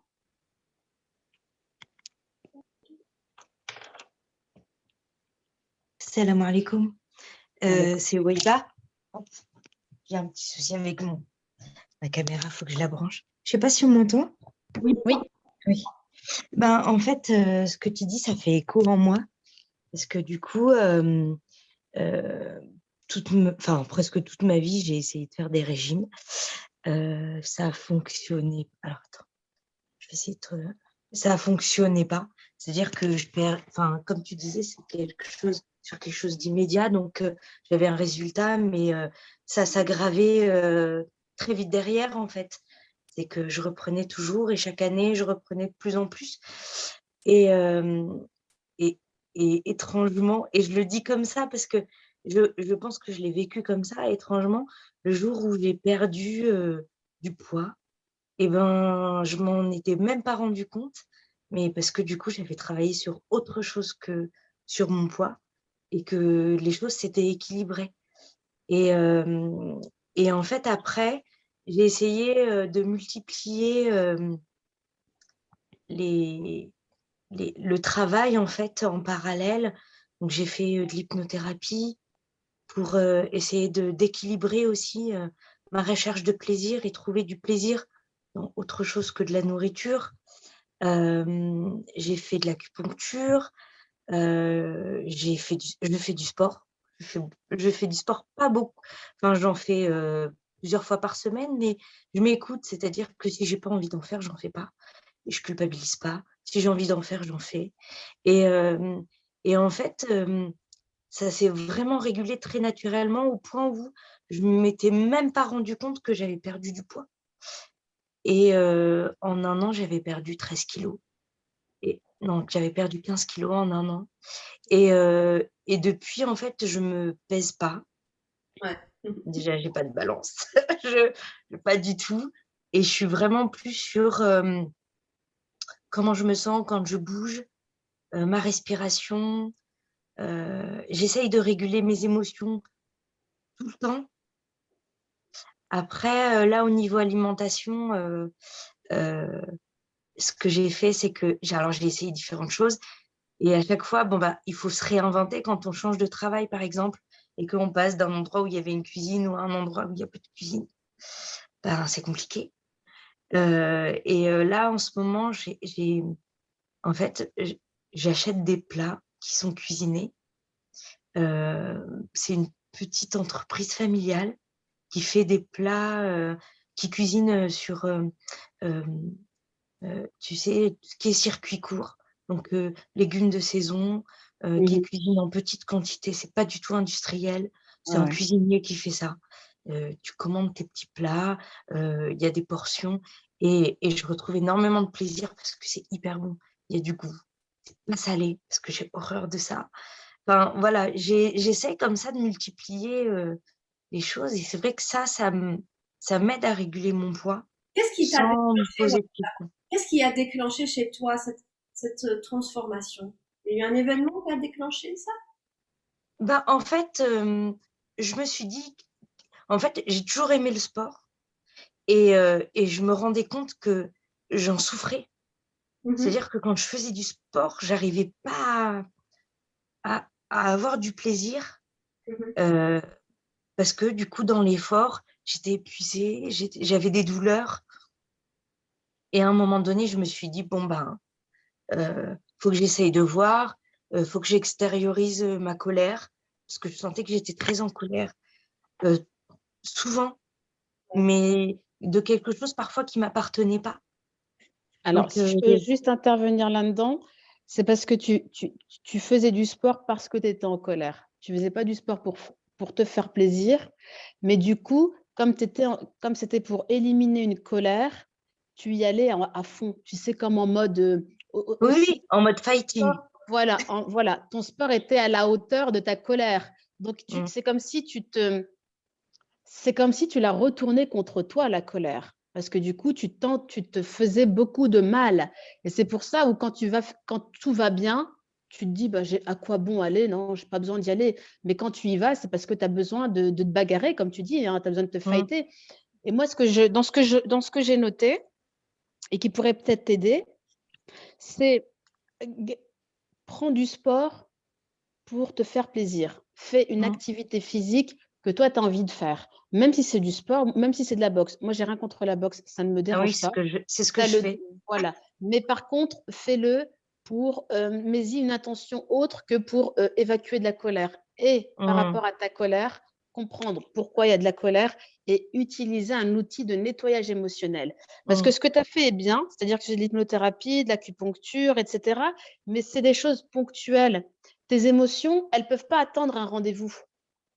Il faut que tu aies une autonomie par rapport à tes émotions. C'est-à-dire que dimanche, j'apprends une nouvelle, je suis très, très en colère, j'ai plus de muscles, je suis engourdie parce que même hier, j'ai fait trop de muscles, j'ai tout déglingué mon corps, j'ai pas l'énergie physique et en même temps, je ressens une forte colère et mon hypnothérapeute, j'ai rendez-vous que jeudi.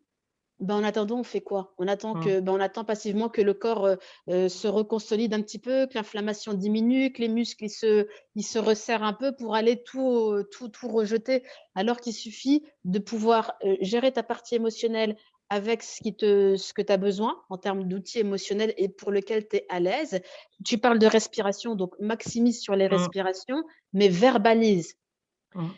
Ne pas chercher juste à vous sentir bien sur le moment. La respiration va t'apporter un bien-être immédiat. Mais pourquoi est-ce que j'étais en colère? Ah oui, Pourquoi est-ce oui. que Mmh. pourquoi est-ce que j'ai une colère qui date? Pourquoi est-ce que quand je ne vais pas bien, mon niveau de colère, il est excessif par rapport à la situation? D'où ça vient? Et au plus tu vas creuser ça et au plus tu vas pouvoir, comment dire? Diminuer, tu vois, c'est comme si ta colère, elle est comme ça. Et que là, à chaque fois qu'il se passe un événement anodin, elle s'amplifie, elle s'amplifie. Tu arrives Mmh. à la réduire un peu par beaucoup de brutalité physique, mais c'est une brutalité que tu t'infliges à toi-même. Et alors que l'idée, c'est de la diminuer, de vraiment, elle existe, on a besoin de la colère, on a besoin de toutes les émotions parce que ce sont des indicateurs de ce qui ne va pas. Donc ça, Mmh. c'est important.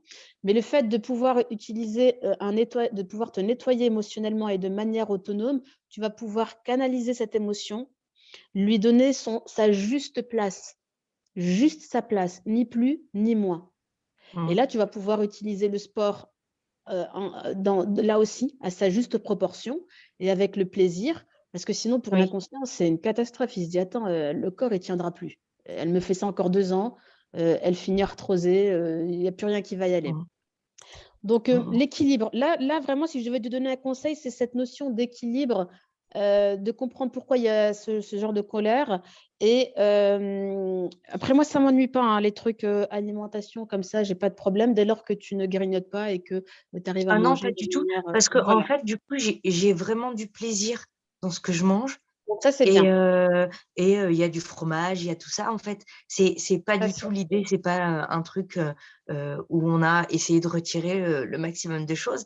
C'est vraiment l'idée de retrouver du plaisir, voilà. et une sensation de satiété qui vient très spontanément, alors que si j'avais voulu moi délibérément manger cette quantité, j'aurais pas réussi en fait. Mmh. Mais vraiment Et par contre, voilà, il y a 2 le trucs moi conseil, c'est ça. où là aujourd'hui, j'arrive pas à travailler dessus. C'est déjà boire plus d'eau parce que je suis vraiment trop irrégulière. Parfois, je vais bien boire. Il y a des journées où je vais pas réussir à boire et le sommeil. Ça, j'ai vraiment des problèmes sur ma qualité de sommeil, mais ça depuis déjà presque 15 ans et je sais que c'est vraiment aujourd'hui mes grosses lacunes, en fait. Qualité de D'accord. sommeil, est-ce que t'as du mal à te coucher tôt ou tu te couches trop tard, c'est ça? Non, je me couche tôt, Ouais. mais je me réveille beaucoup de fois dans la nuit et donc le matin, c'est je comme si j'avais pas dormi beaucoup, quoi. Ce qui peut entraver le sommeil alors pour l'eau, il faut, je suis pas une comment on appelle ça? Une, j'ai pas une dictature sur la boisson ou sur l'eau. Je ne vais pas te dire de pas boire à tel moment ou de boire à tel moment et cetera. Moi, je pars du principe que ton corps sait quand est-ce qu'il a soif.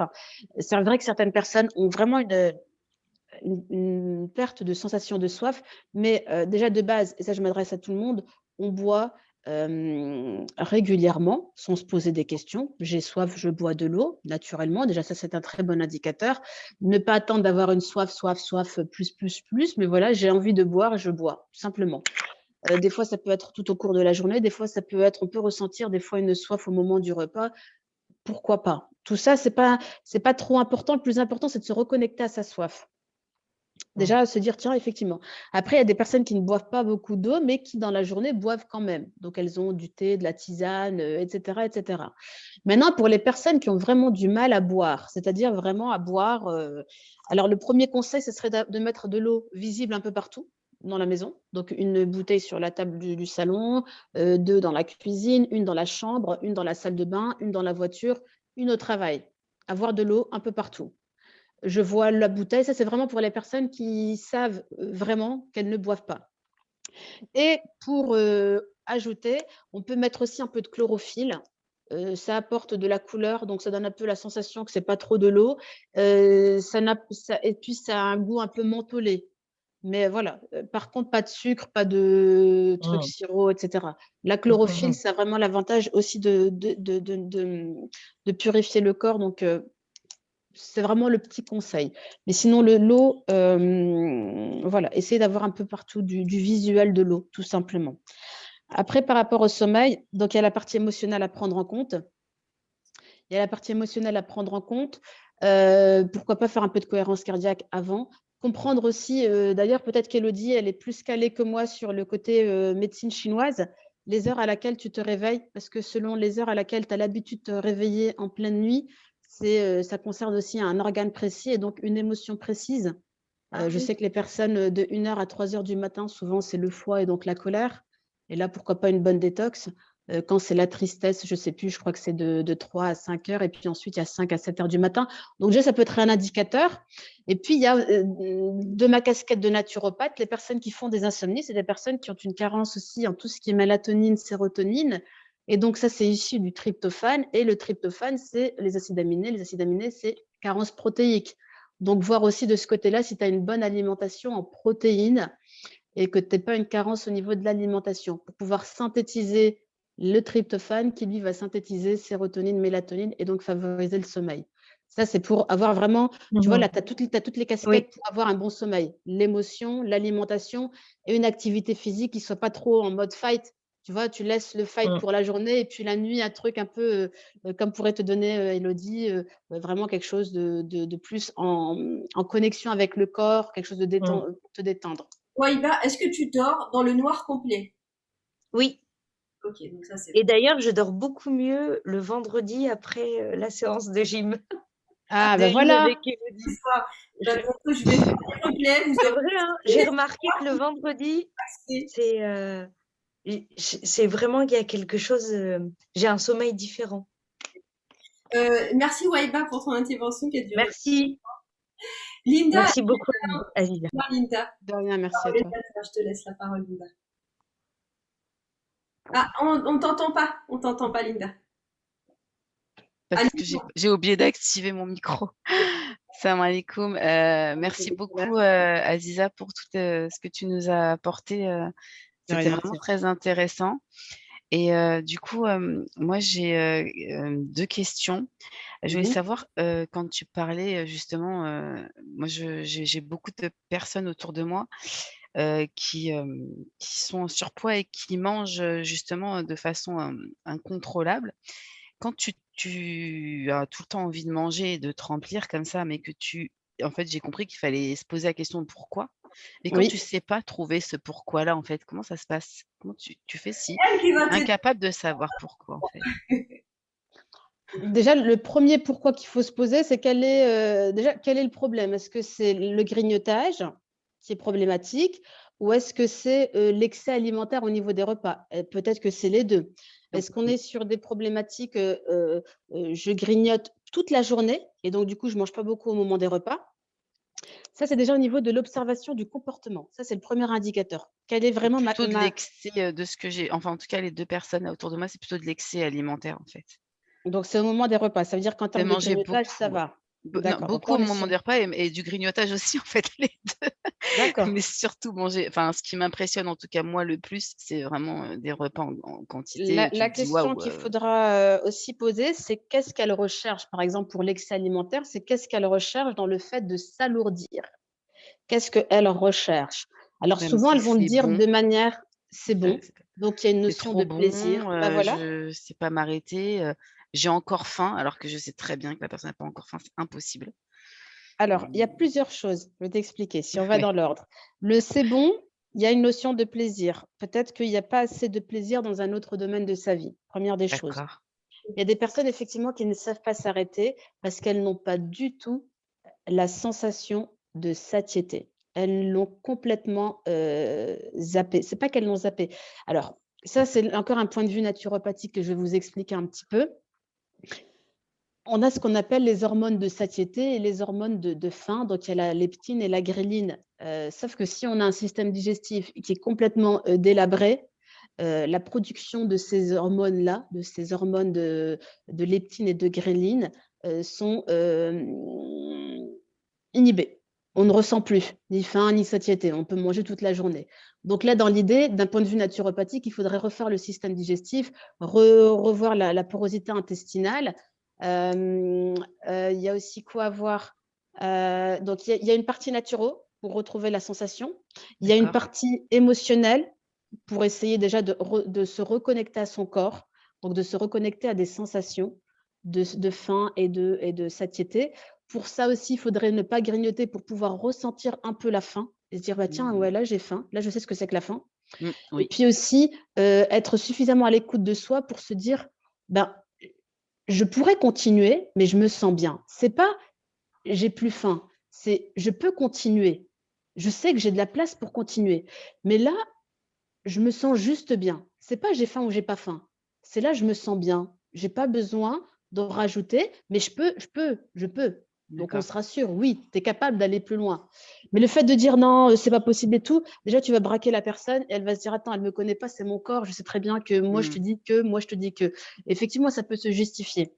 Et après, il y a aussi toute la partie du sommeil parce que il me semble que c'est la sensation alors les 2, Ah oui. les deux hormones, la sensation de faim et de satiété, quand on manque de sommeil, la sensation, de faim augmente la journée et la sensation de satiété diminue. Alors là, on ressent, on a toujours faim et on n'est jamais rassasié. Ça, c'est quand on a vraiment D'accord. un déséquilibre avec le sommeil chez certaines personnes. Là Ah aussi, bah, je les 2 généralise pas. personnes ont des problèmes de sommeil en plus, c'est marrant. Donc voilà, donc tu vois, c'est pour ça que, Mmh, mmh mh. comment dire les choses? C'est pour ça que j'ai travaillé toutes ces casquettes-là. Mmh C'est mh. parce que moi, j'avais besoin de j'étais convaincue que le problème de poids, c'est pas que l'alimentation et il Mmh. faut gérer l'alimentation, la vitalité, donc toute la partie naturo. Mais, je peux pas non plus tu sais, quand tu vas voir juste chacun va prêcher sa, Mmh. comment on appelle ça? Sa Mmh. propre paroisse et toutes les paroisses sont OK. Mmh mh. Mais l'individu étant global, il faut prendre en Mmh. compte C'est un toutes les problème parties. systémique, quoi. Mmh. Voilà et donc il faut prendre en compte la partie naturo, il faut prendre en compte la partie, Mmh. émotionnelle, la partie physique. Il faut Mmh. prendre en tout pour pouvoir régler un problème Mais et du coup comprendre la notion de plaisir d'accord, de cette personne. Il se peut que c'est quelqu'un qui n'a pas de plaisir dans sa vie et donc d'accord. après, par le système des questions, Oui, aller creuser petit à petit jusqu'à ce que parce que les gens ont peur, hein, d'elles-mêmes, hein, les oui, personnes ont de peur creuser. d'aller, voilà, hein, après ça Mmh fait mh. partie de la vie et c'est normal aussi, mais rassurer un maximum. D'accord et la deuxième question, c'était par rapport à des, là, c'est moi, par exemple. Moi, j'ai pas de problème avec mon alimentation, enfin, je mange pas, des grosses quantités et j'essaie de pas grignoter. Par contre, j'ai des pulsions avec le sucre. J'ai, d'un coup, comme ça, je suis en train de travailler, il faut que je mange, quelque chose de très sucré et en fait, j'ai essayé genre chocolat noir, une banane, un fruit et cetera, mais en fait, non, il me faut des bonbons. Il me faut des Alors je vais bonbons, t'expliquer quoi. une chose C'est et ça c'est horrible. important, ouais, c'est important de comprendre aussi une chose, c'est que quand on a envie de ça c'est un conseil que je donne à tout le monde, quand vous voyez quelque chose, quand vous voyez, un Snickers, Ouais. ne vous dites pas: «Je vais pas le manger, mais je vais manger une pomme». Parce que ton inconscient, le Snickers, il l'a vu et ton inconscient, il veut le Snickers. OK? Et te dire: «Je vais manger une pomme», tu vas t'apercevoir qu'en ayant mangé la pomme, tu as toujours envie du Snickers. Tu vas rajouter des carottes râpées, mais tu vas t'apercevoir que tu as toujours envie du Snickers. Tu vas rajouter, du coup, tu vas dire, bah, je crois que c'est pas assez, je vais rajouter une salade de fruits, mais tu auras toujours envie du Snickers. Sauf qu'au bout de 2 heures, 3 heures, une demi-journée ou le lendemain, tu vas pas manger que le Snickers. Tu vas manger 2, 3, 4, 5. Tu vas aller en excès. Donc, ce qu'il faut faire, c'est absolument travailler en fait sur je veux le Snickers, ok, mais je respecte mon corps et ma santé, je vais le manger, mais au moment du repas. Je ne le mangerai pas en mode grignotage, je ne le mange pas en dehors des repas. Je te demande juste je t'observe, je t'apprécie. Tu peux même un peu, ça c'est la partie inconsciente, emballe-le ton Snickers, fais-lui un petit nœud papillon, fais-lui un petit bisou, mais je vais te manger au moment du repas, en mode dessert, en mode après repas, tu vois, juste au moment du repas. Mais plus tu vas occulter une envie, plus elle va devenir une obsession.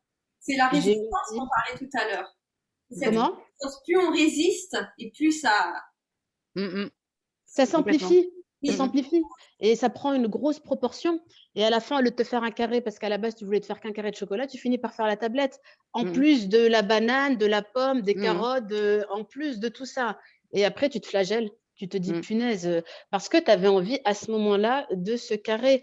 Le côté sucré, c'est un besoin de douceur. Mmh. Et il peut aussi, d'un point de vue, donc ça je te dis la douceur, c'est d'un point de vue émotionnel, mais Ouais. le côté sucré, ça peut être aussi quelqu'un qui est très en mode adrénaline. Beaucoup, beaucoup en Oui. termes, que ça soit au niveau de la tête ou au niveau du corps, Mmh. qui se stimule beaucoup, beaucoup, beaucoup et qui a besoin encore pour encore plus taper encore dans l'adrénaline. Tu sais, c'est comme si tu ressentais comme un petit coup de mou, mais que toi, tu as Oui. pas envie de ressentir ce coup de mou Oui. et donc tu es poussé par un truc sucré Mmh mh. et le sucre, bah, va te donner un shoot d'énergie très vite, mais Oui, c'est comme c'est la ça. caféine. C'est Ouais, comme la c'est caféine. ç Après, ça refait très mmh. vite comme ça et Ouais. donc tu ressens encore quelque et donc tu passes ton temps à faire les montagnes russes. Mmh. Ouais, Donc dans c'est l'idée, ça serait à ce moment-là de faire de la respiration, ouais. Se et de te calmer, calmer, voilà. mmh Et mh. si malgré ça, ça continue, ben, il faut continuer l'investigation et voir, heu, et OK. voir ce qu'il y a. Élodie, j'ai vu que c'était enregistré. Est-ce que ce serait en fait, ça va être partagé ou comment ça se passait après, l'enregistrement? Justement Oui, parce que je pense aux 2 personnes à qui je pense. là, bon, bah, elles verront. Oui, oui, je vais partager ça en libre sur YouTube, je pense. D'accord, super, merci beaucoup. Alors oui, le besoin de douceur, j'ai entendu ça également, Aziza. Quelqu'un qui en manque de douceur justement, qui s'accorde peut-être pas assez de douceur envers lui-même aussi, envers lui-même. Il compense Oui, avec le sucre. Ouais. exactement, ouais. Et puis il y a le lien avec la mère aussi. Tout ce qui est cigarette et le fait de toujours mettre quelque chose dans la bouche, c'est aussi peut-être ce lien avec la mère qui n'est pas rompu de manière saine aussi. J'avais entendu ça aussi. Après voilà, ça tout dépendra de la personne et de sa propre démarche, vraiment du travail qu'elle fera par rapport à elle-même. Hem, ouais, ça sera vraiment propre à la personne. Hem, voilà, là, j'ai donné vraiment des petits trucs généraux pour qu'elle ait une idée, mais après je pourrais pas savoir, je connais pas, du coup Linda, pour Non, pouvoir non, je parlais vraiment pas de Linda, hein, je parlais en manière générale. ah oui, de manière générale. Oui, après certainement, hein. Franchement, oui, certainement, peut-être. Moi On aussi, peut j'avais vu ça, ouais, c'est vrai, l'histoire de la mère, en rapport, tu sais, avec, quand on prend la tétée, la succion et cetera et puis que la d'accord, première ouais. chose, en fait, que le bébé, il sait faire et qu'il fait en naissant, en fait, c'est quand même, de téter. C'est le geste qu'on sait faire instinctivement et c'est bah, tout ça, c'est en rapport avec la nourriture et le plaisir, tu sais, on fait téter les bébés, tu sais, des fois, quand on leur fait des piqûres et cetera, on les met à la Oui, tétée pour ça anesthésie la souffrance et la douleur. En fait, c'est exactement. vrai que c'est enfin, tout ça, la nourriture, c'est complexe, hein, c'est tout ça, c'est lié, quoi. Mmh. OK, ça marche. Bah, et merci à toi Linda de ton petit témoignage. Merci Linda. Ouais, merci Voilà, à toi mais Aziza et et puis merci, pour vos conseils, c'est vraiment gentil. Merci Elodie. pas de souci. Linda, vous pouvez la retrouver sur Instagram. C'est mincir sereinement, hein, c'est ça, hein, ton Insta. Ouais, exact, ouais. Elle a plein de vidéos où elle parle de divers sujets, mais toujours en lien, bien sûr, avec la minceur. Ouais. sais pas s'il y a encore d'autres questions. Alors, ça peut être des questions Oui, aussi. je pense, oui. Il n'y a plus le temps, par contre, si je ne me trompe pas, Elodie, c'est 21h45, c'est ça? Allez, une dernière question. Une Oui, dernière... une dernière et rapidement. Ben, merci déjà, Elodie et Aziza, c'était super, c'est ce que je m'attendais déjà. Je voulais qu'on aborde plutôt, parce qu'on parlait du cerveau inconscient, mais comment le programmer en fait, enfin comment accéder au cerveau inconscient. Et ça serait intéressant en fait, surtout quand il s'agit de grignotage ou autre. Voilà. Ok. Déjà, l'inconscient, il faut savoir que c'est quelque chose que c'est toi. Déjà, parce que souvent, les personnes ont peur d'elles-mêmes. Quand on parle d'inconscient, il y a ce qu'on voit à la télé, etc. Donc, on peut avoir peur de l'inconscient. Mais moi, je dis toujours, l'inconscient, c'est toi. Et l'inconscient, tu le vis plusieurs fois dans la journée, des moments où tu es complètement déconnecté de toi-même. Alors, c'est quoi les moments où tu es vachement avec ton inconscient? C'est quand tu es en pilotage automatique, c'est-à-dire que des fois, tu peux faire la vaisselle et ton cerveau, il va à l'autre bout du monde, il refait le tour de tout, etc. Et puis, à un moment donné, il peut y avoir un truc, un souvenir, etc. Là, tes mains font des choses, mais ton cerveau, il est partout. C'est également quand les personnes conduisent. Tu sais, quand tu conduis ta voiture, pour aller d'un point A, tu es à un point A, tu vas aller à un point B. Et sans t'en rendre compte, tu sais que tu es arrivé au point B, mais tu sais même pas. Alors, tu as appuyé sur la pédale de frein quand il y avait un stop, tu t'es arrêté au feu rouge, il y a quelqu'un qui devait traverser, tu as fait. Ouais. Tout ça, ça s'est fait au mode automatique. Là, tu es clairement en mode inconscient. Donc, tout ça pour vous dire que des situations d'inconscient, on en a tous les jours, sauf que on ne travaille pas avec. On le laisse vagabonder. Tu sais, il est là et puis il vagabonde, etc., etc. Et en fait, l'idée, c'est à travers, que ce soit l'auto-hypnose ou à travers l'hypnose, quand tu vas voir un thérapeute, ou par le biais de l'EFT, ou n'importe quel outil qui va t'amener à descendre en mode au niveau des ondes cérébrales. C'est-à-dire quand on est dans une onde cérébrale assez élevée, en mode bêta, c'est pas forcément les ondes, c'est les ondes où on est forcément en veille ou en mode réveil. Et l'idée, en fait, et ça, c'est peu importe les outils, c'est qu'on va essayer de descendre vers des ondes cérébrales qu'on appelle les ondes alpha. Alpha. Voilà, pour pouvoir accéder à l'inconscient. Et en fait, et là aussi, c'est ce que je voulais préciser, peu importe les outils, moi, celle que j'apporte, c'est ce que je trouve le plus accessible, parce que j'aime bien tout ce qui est auto, que ce soit auto-hypnose ou même de l'EFT, ça te permet d'accéder à cette partie de l'inconscient. Et en fait, plus tu vas diminuer tes ondes cérébrales, et plus tu vas permettre à ton inconscient de pouvoir s'exprimer. Et là, quand tu travailles avec ton inconscient, donc quand tu as un objectif de travail, admettons que tu te dis, par exemple, en séance d'auto-hypnose, j'ai envie de mincir et j'ai envie d'atteindre comme objectif tel kilo, et ben, je vais me mettre en séance d'auto-hypnose et je vais donc faire je vais essayer d'atteindre ce fameux onde cérébrale pour aller vers l'onde de l'inconscient.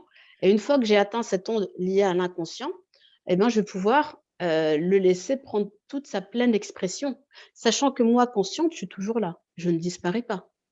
Vous voyez? On est complètement dans le monde de l'inconscient, c'est quand on est dans le sommeil, quand on est en train de dormir, on n'est même plus connecté à nous, tu vois?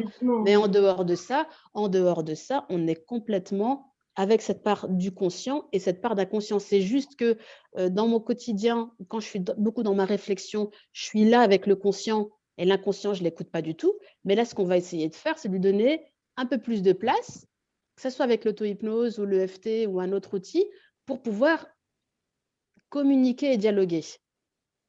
Et là, pouvoir dire, inconscient, ok, c'est quoi ton problème depuis le temps que tu n'arrêtes pas de me pousser au grignotage, il est où le hic? Ouais, bah écoute, voilà, nana, etc., il y a ci, il y a ça, etc. Mais la communication, moi, je te l'ai fait un peu comme ça de manière imagée, mais quand tu fais ta vaisselle et que tu es agacé et que tu ne sais pas pourquoi tu es agacé, mais que tu arrives au moment de la vaisselle et que il y a un souvenir qui remonte, c'est juste qu'à ce moment-là, tu as lâché prise et que ton inconscient t'a envoyé le problème qui fait que tu as envie de pleurer, tout le monde jusque-là, et tu te dis « Ah, je ne comprends pas, hein, nanana, etc. » Et c'est aussi, à l'inverse, des personnes qui ont de la créativité. sais, des fois, tu recherches une idée de créativité. C'est comme aussi les, comment on appelle ça, là, les écrivains ou ceux qui font des chansons, qui cherchent à écrire des textes, etc. Et en fait, c'est quand ils lâchent prise, en pleine nuit, ils peuvent se réveiller et te pondre un texte. Voilà, parce que là, ils sont complètement dans la partie de l'inconscient. Complètement. Et donc ça, c'est important de pouvoir savoir comment ça fonctionne pour pouvoir l'utiliser. Autant l'inconscient, on l'a tous les jours avec nous, mais on ne sait pas que c'est ça et on ne sait pas qu'on peut en faire quelque chose. Autant, quand tu le maîtrises, quand tu sais ce que c'est, ben là, tu peux travailler avec. Et une fois que tu travailles avec, c'est ton meilleur allié. Alors, Parce que tu justement, peux faire beaucoup de choses.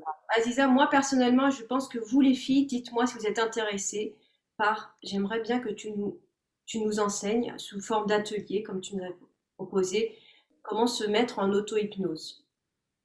Est-ce que vous êtes C'est intéressées? intéressant, oui. Comment se mettre dans cette zone? Moi, j'ai mes propres outils qui sont liés au Qigong, mais je suis vraiment très intéressée pour connaître ta méthode et sous forme d'atelier en visio. Bien sûr, ça se ferait en visio puisque tu es du nord de l'île. Mm. Donc ça Bah serait- ça, comme je t'avais expliqué tout à l'heure, on essaie d'en discuter la semaine prochaine, Inch'Allah, et voir ce qui est possible de faire. Mm. Pourquoi pas. Ça marche. Mais voilà, en tout cas, juste pour dire que quand on arrive à comprendre l'autre partie de nous, eh ben, on peut, après, c'est la récréation, hein. Moi, j'aime bien dire, c'est la récréation parce que tu peux t'amuser avec ton inconscient. Et puis aussi, en même temps, bah, ça te permet de régler tes petites dualités, hein, parce que des fois, il y a l'envie de manger et puis il y a la santé, c'est important, etc. Et donc, des fois, il y a des dualités qui peuvent, voilà, il y a plein de dualités hein, dans la vie. De toute façon, j'ai envie de faire et en même temps, j'ai peur de faire. Donc là aussi, pourquoi tu as peur de faire? Des fois, de toute façon, on est fait de dualité. Mais des fois, il y a des résistances qui sont plus importantes à des moments où on n'a pas trop envie d'avoir ce type de résistance. Et ça, c'est bien de pouvoir régler ça avec son inconscient. Donc voilà, moi, par rapport à l'inconscient, il y a l'auto-hypnose et l'EFT. Ouais. Comment? Ok. Je disais, par exemple, certaines personnes, elles ont envie de faire du sport, vraiment, elles ont commencé et hop, oh, il y a quelque chose qui se passe. Il y a soit le Covid, Oui, soit je me suis cassé la cheville, et toujours quelque chose. Voilà. exactement. Bon, Et il ça, y a c'est la des excuses, mais c'est parce qu'il y a un changement et que l'inconscient, certains inconscients font de la résistance au changement. Mm. Donc ça, c'est... Mais voilà, après ça, c'est un autre monde. Moi, c'est parce que j'aime beaucoup, mais après... Quand il s'agit de l'inconscient, il faut aussi avoir envie de le faire. Parce que si tu n'es pas convaincu, alors je connais très peu de personnes qui ne sont pas convaincues par l'inconscient, mais qui peuvent faire des... autant l'EFT pour le faire quasiment dans mes séances d'accompagnement, autant l'EFT, la personne n'est pas obligée d'y croire. C'est flagrant. C'est-à-dire que le travail, il se fait et la personne elle-même ne sait même pas. Voilà, on découvre la séance, elle et moi. Autant elle est impressionnée parce qu'elle arrive à ressortir d'elle-même. Autant l'auto-hypnose, bah, ça demande des vraies séances de travail, hein. Ça demande minimum 20 minutes, une demi-heure, de suivre un protocole. L'EFT, on est sur 2-3 minutes hein, de tapotement, etc. Donc, on est vraiment sur des tapotements, une forme de verbalisation. Et moi, j'aime beaucoup la, la désacraliser, l'EFT. Hein. Je n'ai pas envie de la rendre très scolaire comme on me l'a enseigné. Mais en tout cas, l'auto-hypnose, il y a des protocoles à suivre. Ça te demande un temps de travail. Et l'auto-hypnose demande l'intention. Il faut y mettre ton intention. C'est que tu veux vraiment rentrer dans un état d'auto-hypnose. L'EFT, tu peux avoir des résultats au début sans vraiment y croire. Et une fois que tu vois que, waouh, effectivement, là, tu lâches complètement. Donc, c'est des outils différents, mais moi, j'incite les filles à être curieuses de savoir ce qui est important, voilà, ce qui les importe réellement et ce qu'elles ont envie de découvrir d'elles-mêmes et de ne pas avoir peur de creuser et de profiter pleinement de l'outil qu'elles ont quand elles en ont un. Et puis, si elles ont envie d'en changer au bout de 6 mois, 1 an, 2 ans, et ben, qu'elles s'autorisent à changer et d'avoir plusieurs outils en elles et que quand elles ont envie de basculer, moi pour le coup j'en ai 3, mais donc du coup quand je m'ennuie ou quand j'ai pas envie de faire de la cohérence cardiaque parce qu'à ce moment-là j'ai plus envie de faire un vrai travail avec moi-même en auto-hypnose, je bascule en auto-hypnose. Quand j'ai envie vraiment d'éliminer quelque chose qui peut m'agacer assez rapidement, j'aime bien faire de l'EFT parce que j'ai pas envie de monter dans ma chambre, j'ai pas envie d'avoir 20 minutes de silence absolu, j'ai pas envie, donc là je fais de l'auto-hypnose, de l'EFT. Et quand j'ai juste envie de me sentir bien, pas trop, juste respirer, je peux faire de la cohérence cardiaque. Il y a des moments où je vais faire toujours le même outil, il y a des moments où je vais faire un peu de tout, il y a des voilà. Mais être à l'aise avec l'outil qu'on a et pour pouvoir le mettre en pratique. Sinon, ça n'a aucun intérêt d'avoir un outil et de pas le mettre en pratique. Bien sûr. Ok. Moi, je reste sur l'auto-hypnose, en tout cas. Pour l'instant, pour moi, je préfère l'auto-hypnose. Moi, je fais pas mal de méditation. Donc, Pareil. ça demande, il n'y a rien à faire. Et pourtant, c'est très, très dur. Exactement. Exactement. Ben, merci beaucoup. Et Aziza, une dernière question. Est-ce que tu as un numéro sur WhatsApp ou pour une demande de consultation, c'est que à travers Instagram? Parce que j'ai une personne qui voulait prendre une consultation.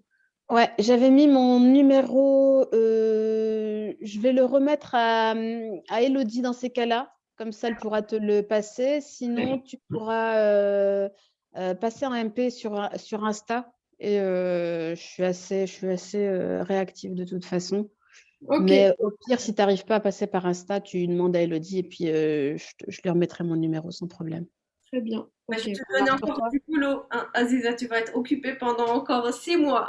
Ouais, je voulais faire le ramadan Enjoy. tranquillement. Non, Khaled, Inch'Allah, il n'y a pas de problème. Et moi, les filles, je vous retrouve la semaine prochaine pour une séance spéciale bassin, hanche, psoas, ventre. Voilà, toute cette zone centrale. Très, très intéressant. On va faire une super séance. Voilà, je vous en dis pas plus. Merci à vous toutes. Merci Aziza pour ta générosité. Merci à toi. C'est un Merci beaucoup. plaisir. Je suis contente aussi de vous Merci avoir, beaucoup. d'avoir pu échanger avec vous. Et Aziza est la sœur de Ressources Sœurs. Je ne sais pas si vous connaissez Ressources Exactement. Sœurs qui forme à l'énéagramme. Elle est très connue pour son approche créative, hein, je dirais, hein, son Oui, approche vraiment personnelle, spirituelle et créative. spirituel, ouais.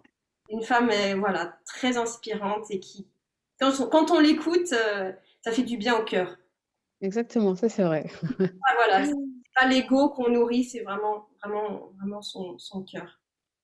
Et Merci à vous. vous avez eu des parents, j'imagine, très inspirants également. Qui vous ont- En tout cas, machallah, ils sont encore en santé, ils sont encore vivants, donc on va faire des doigts à tout le monde pour la santé. Voilà, qu'Allah apporte la santé et la sérénité à toute personne sur terre. Amine. Voilà. Merci beaucoup. Voilà les filles. À très bientôt, Je Inch'Allah. vous dis à bientôt. Salam alaikum. Merci Bonne beaucoup. Salam soirée. alaikum. Salam Salam alaikum. alaikum. N'oubliez pas de faire vos petites séances d'étirement. T'inquiète pas, Elodie. Et ça marche. Merci, bonne soirée. Bye bye.